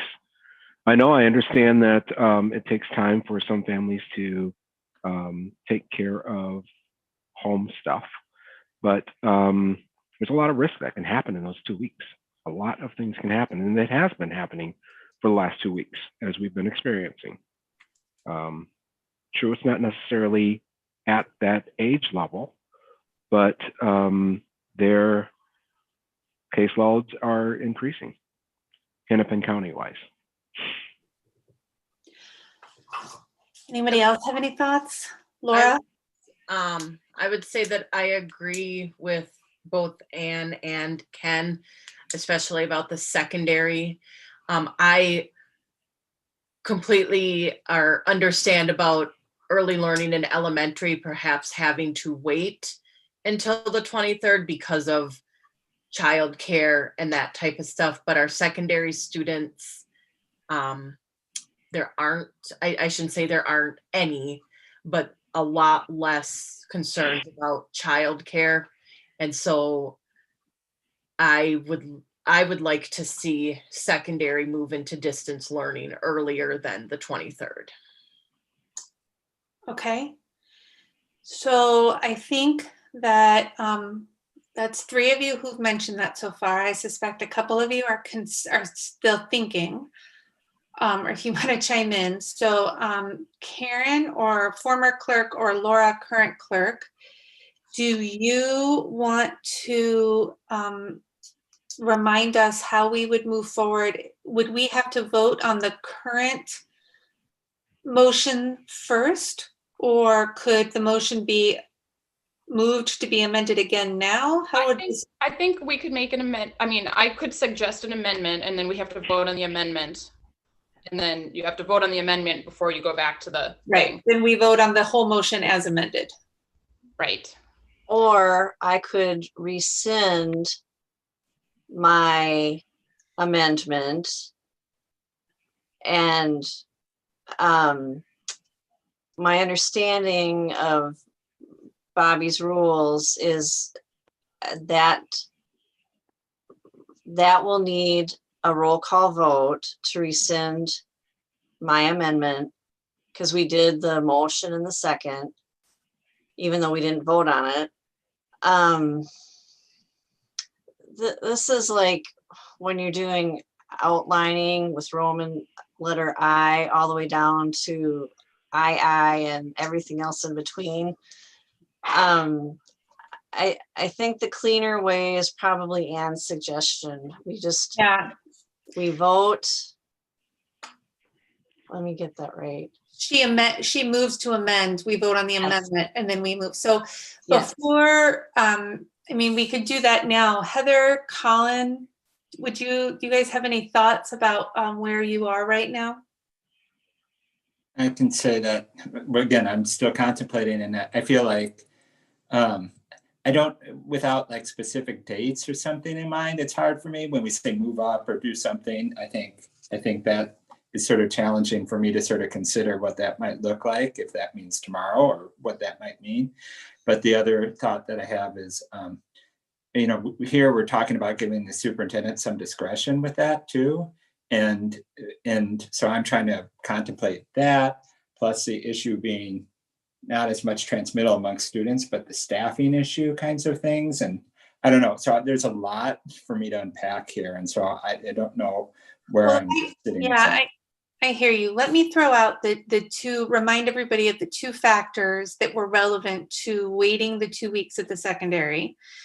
One was that we've got 8th graders who have never been in the building yet and who are going to be showing up starting the 16th of, am I right about that, Superintendent Osai? Right? I thought they started today. 8th grade was today. Okay, thank you for clarifying. Okay, but I know that Assistant Principal Bowl was talking today about needing to get materials and things into their hands. That was one of the reasons why we were going to have them in for a few days.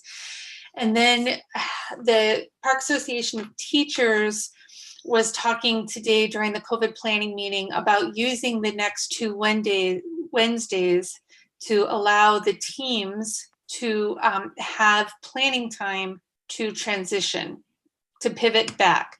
And yes, it's true, we set this up so that could happen relatively seamlessly, but it felt from the Park Association of Teachers perspective that those couple of Wednesdays were going to be important to their work. Now, that I hear everything that you guys are saying though, so that doesn't have to be determinative. Would you, Anne, are you thinking that you would do it one? As a teacher, that's where my hesitation has been. Like if you just said, we're going to distance learning, I think I would have a heart attack if I didn't have some time to get my students ready and myself ready. Now, I'm an elementary teacher, so I can't speak to secondary, but maybe there's bigger issues here, and I apologize if I'm thinking more in my role as a teacher right now, but that would be really, really hard for me to just jump into distance learning as a hybrid teacher at this point. So that doesn't mean I wouldn't understand that, and I know there's a health concern and all that, but I really would like you to take that into consideration as Mary's saying that. I would hope there could be some flexibility in these dates maybe that could serve both sides, but it's a really big thing to ask a teacher just to suddenly switch into distance learning. What about the 16th at the secondary and the 23rd at the elementary? I would going to suggest that. I was just going to ask, that was actually what motion I would make. My only question is, that means that the students who came to high school today wouldn't come back. Correct. But everyone else would have at least one day at school this week. Is that correct? Is that correct? Yes. Okay.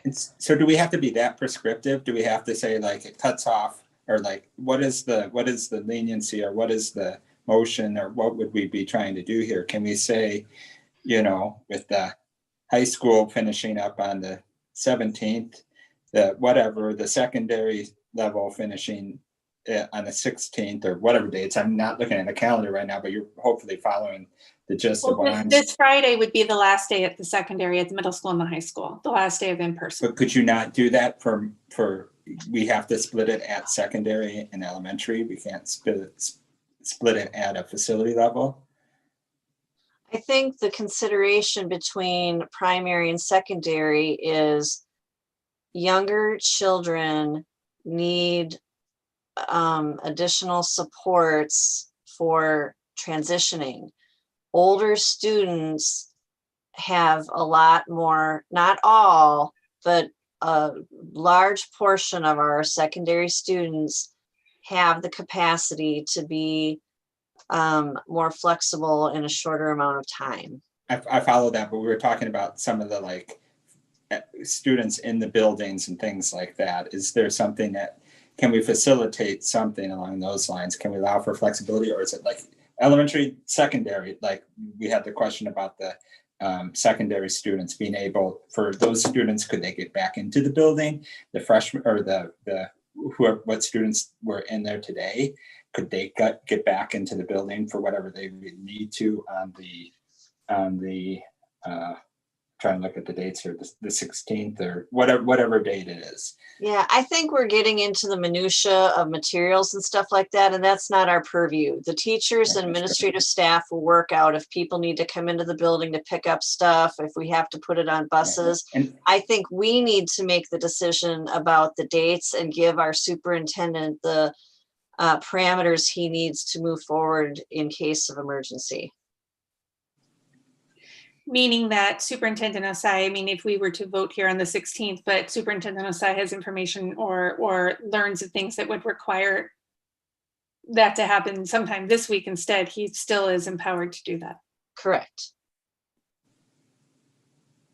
Chair Tombeck, I raised, for the first time ever, I raised my hand in Zoom, not knowing that this time in. But if I can just add, as you all are, and I completely understand why you're having this conversation. It makes sense.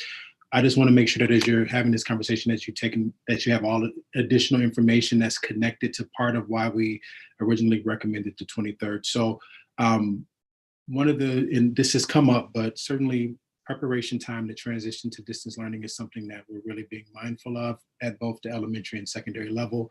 One of the pieces that maybe is not as clear to everyone is that at the middle school, this Wednesday is a conference day. So middle school teachers, if we move on the 16th, will, based on the current model that we have, will not have any days to prepare for that transition. So I just want that to be information that you have as you make this decision. Not that, that doesn't mean that we can't do it, but I anticipate that will be something that we'll have to navigate as a potential challenge, as middle school teachers would potentially have no time to prepare for the transition, and it would really impact their ability to get materials to kids, as I know that was something that was an important consideration for them. So that's just additional information as you're making this decision.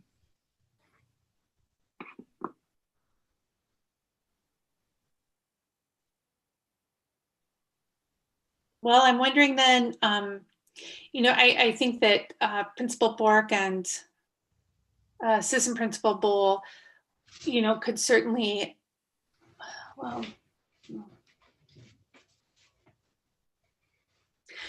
if anything, I hope that those people who are watching right now understand what a difficult decision this is, as the 7 of us with Superintendent Osai are sitting here right now trying to weigh the safety of our teachers, staff, and students and their families with the value around any additional in-person education time and some of the logistics. I mean, we could, I do recall that portion of the conversation at the COVID planning team meeting today, Superintendent Osai. So we could do the split of high school starts on the 16th and then middle school and elementary at the 23rd. We could stick with the 16th and 23rd secondary elementary split, or we could stick with the original motion. So I will just give everybody a second here to consider whether they want to make a motion to amend the motion and what they want that to look like. The amended motion. Yes, further amend, another motion to amend. So just so I'm clear, because I'm trying to keep on Good luck. The current motion that is on the table is to recommend the approval of the Safe Learning Plan as presented, with the 23rd as the shift to distance learning, with the amendment and understanding that Superintendent Osai can move that date of distance learning without having to call a board meeting to get that approval. That is the current motion on the table. Yes, correct. Clarifying, yes.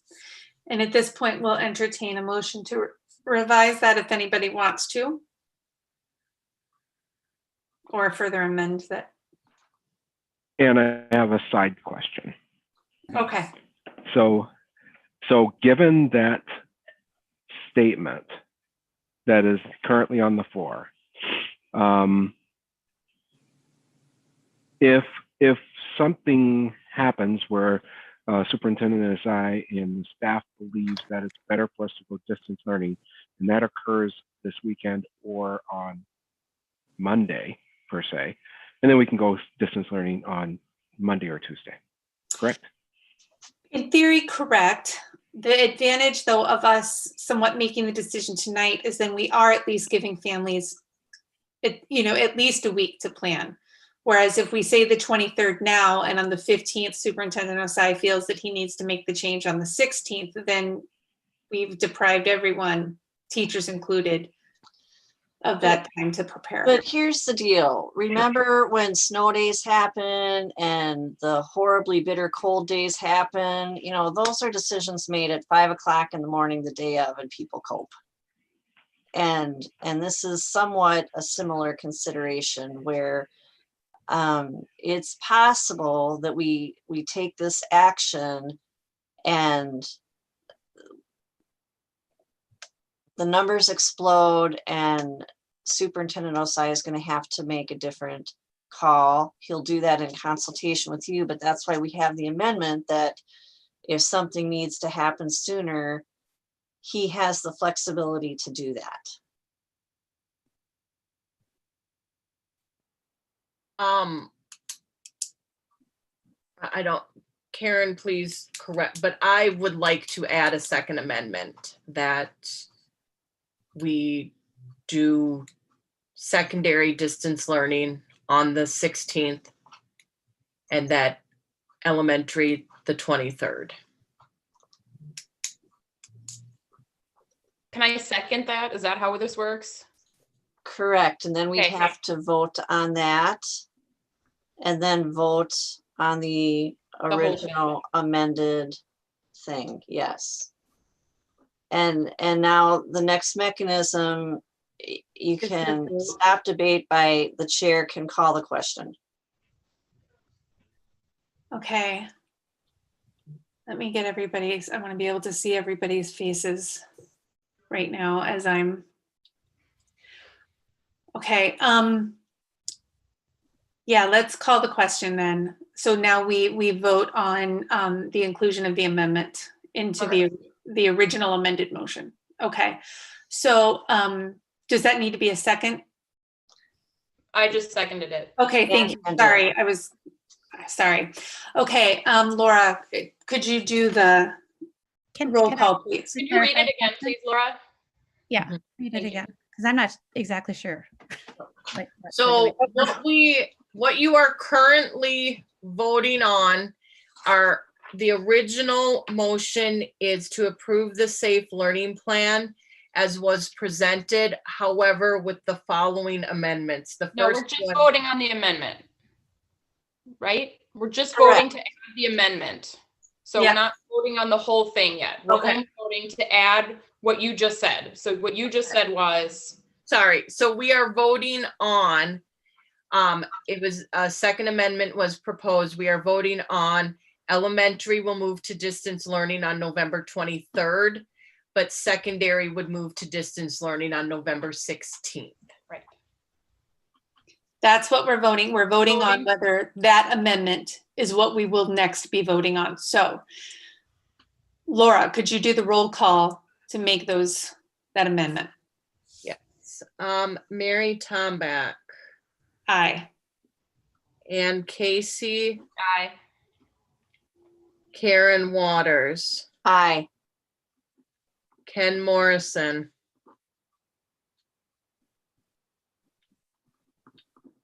Ken Morrison. Aye. Sorry. Heather Wilsey, Aye. Colin Cox, No. and Laura McClendon. Aye. Okay, so that amendment passes 6-1. And I am going to just add the commentary that to the teachers and staff. I know it sounds. I hope that you I hope that you will forgive us for cutting short your prep time. And I hope that you understand that it was done for the sole reason of your and your families and our students and their families' safety. If anybody wants to add anything to that, I hope I summarized that clearly enough. You did. Thank you. I couldn't agree more. And I think someone said right before this, like, if cases explode, we can pull back in a day. They're exploding. That is happening. It has already happened. And so There, yeah. And I will also, I know we're kind of still in the discussion about the primary or now amended motion, but I will also just echo what I said before is for any family at the secondary or elementary for that matter, it's within your family's means to keep your children home as of right now. Please do that. That protects your students and that protects our teachers, our staff and their families. Anything we can possibly do to limit each other's exposures right now is helpful. End of story. So, okay, any other discussion on the motion as amended? Do we need to vote on the Karen's amendment then about? Yes. Okay, so we still Giving, need to vote on that other amendment.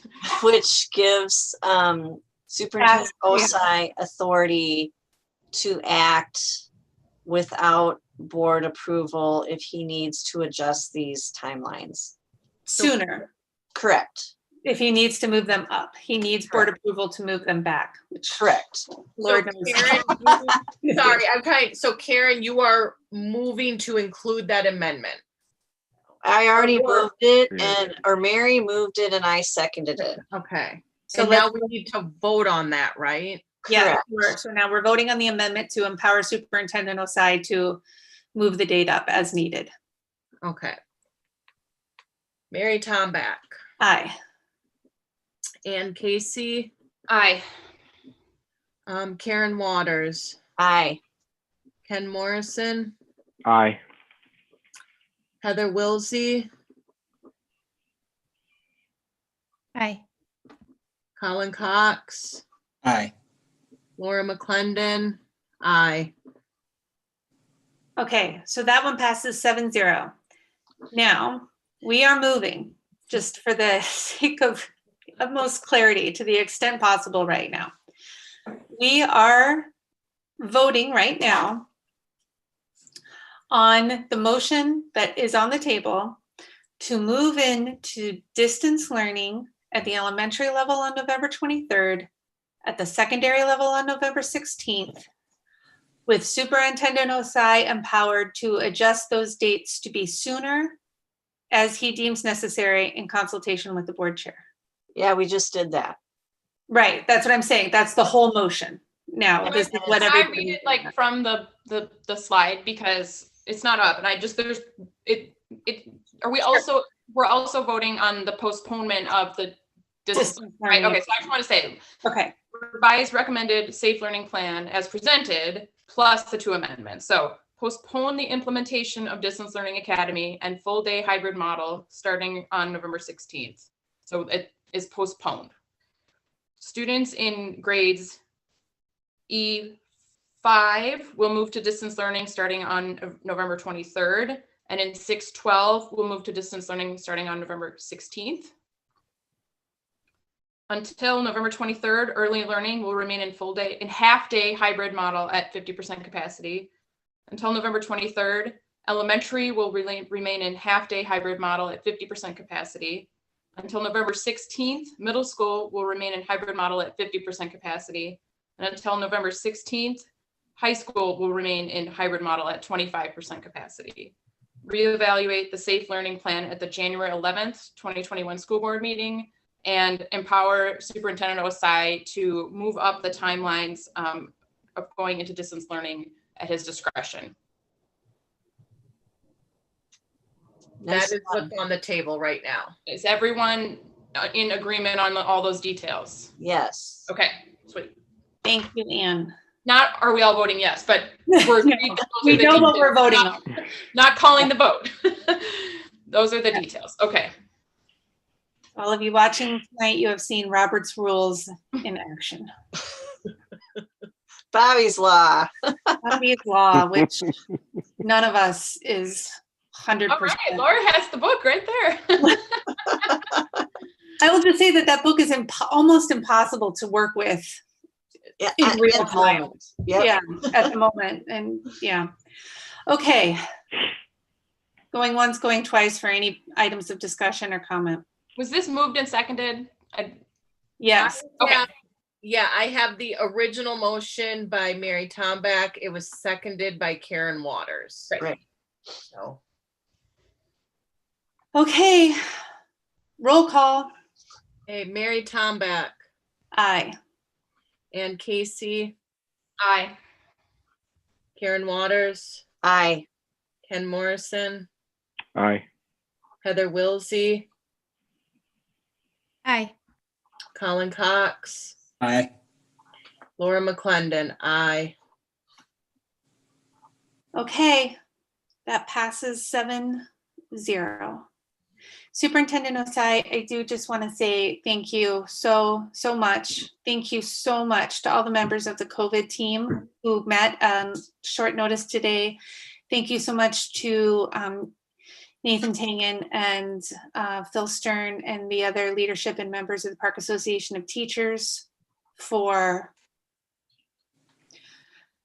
considering and collaborating on this moment's notice. This is incredibly hard, and I'll just say to the members of our community who are watching, and teachers and staff who are watching too, we are truly doing the best we can here right now to balance all of these interests and to keep everyone safe. So we continue to ask for and be grateful for your patience and understanding, as everyone, yourselves included, are all doing the best we can. So, communications and transmittals. Yeah, I'll go. Prior to this meeting, I attended the Early Childhood Advisory Council meeting for the first half of it. Great group of people. They added 2 new members. The staff was particularly energized and excited about their learning on the professional development days. And they are continuing to find creative ways to implement anti-racism curriculum into our system. So our littlest learners are going to be awesome by the time they move through. They'll be fluent. They'll be fluent, what we are all currently struggling with. And also I attend the Chamber of Commerce meetings.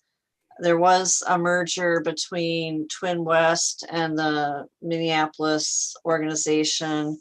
Shannon Full, the former president of the Twin West Chamber, had been in the executive vice president role after the merger.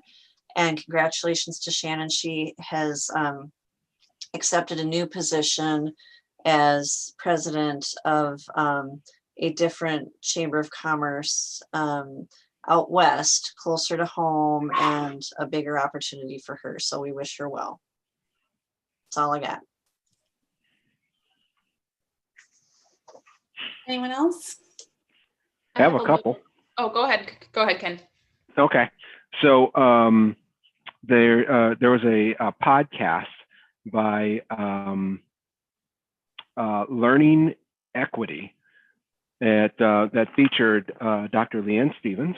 It was about a 2-hour podcast, but you should go out, take a listen to that. I've gotten through about a quarter of it, and I'll listen to the rest of it this week. But I understand it's pretty dynamic, pretty good, and it's on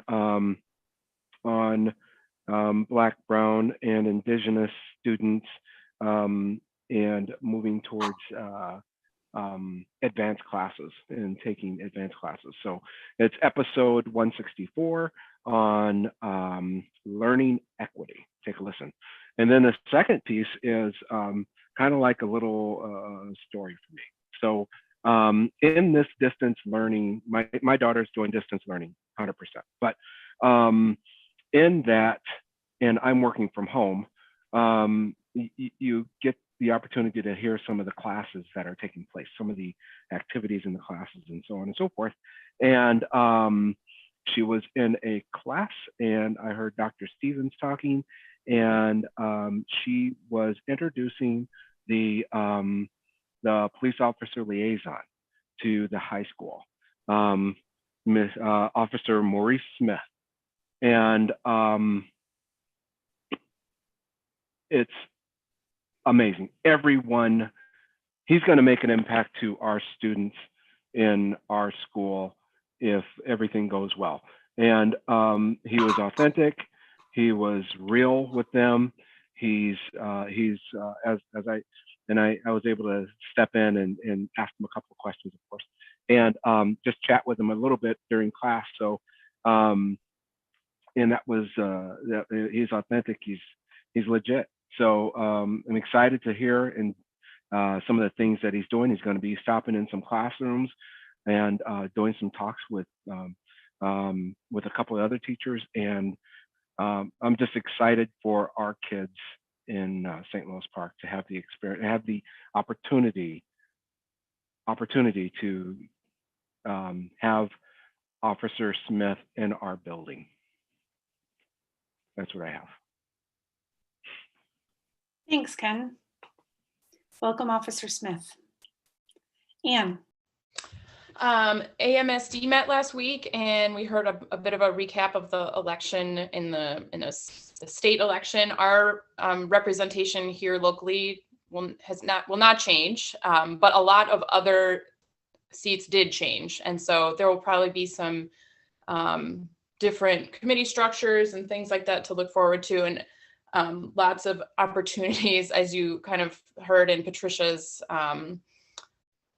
comments earlier, to advocate for funding and lots of other things. And I just wanted to highlight one quick thing. If you want to look at the draft platform for AMSD, it's posted on their website under the meeting materials for the November board meeting. And they're also working on some position papers. And one of the position papers is on state accountability assessments. And our own Dr. Lafayette was one of the co-authors of this position paper. So I just wanted to thank her for that. It's great work. It's really great. And thank you, Sylvie. I don't know if you're on here, but it's amazing. Pass it on if you when you see her, Dr. Duffy, if she's not here. Oh, there she is. Hi, Sylvie.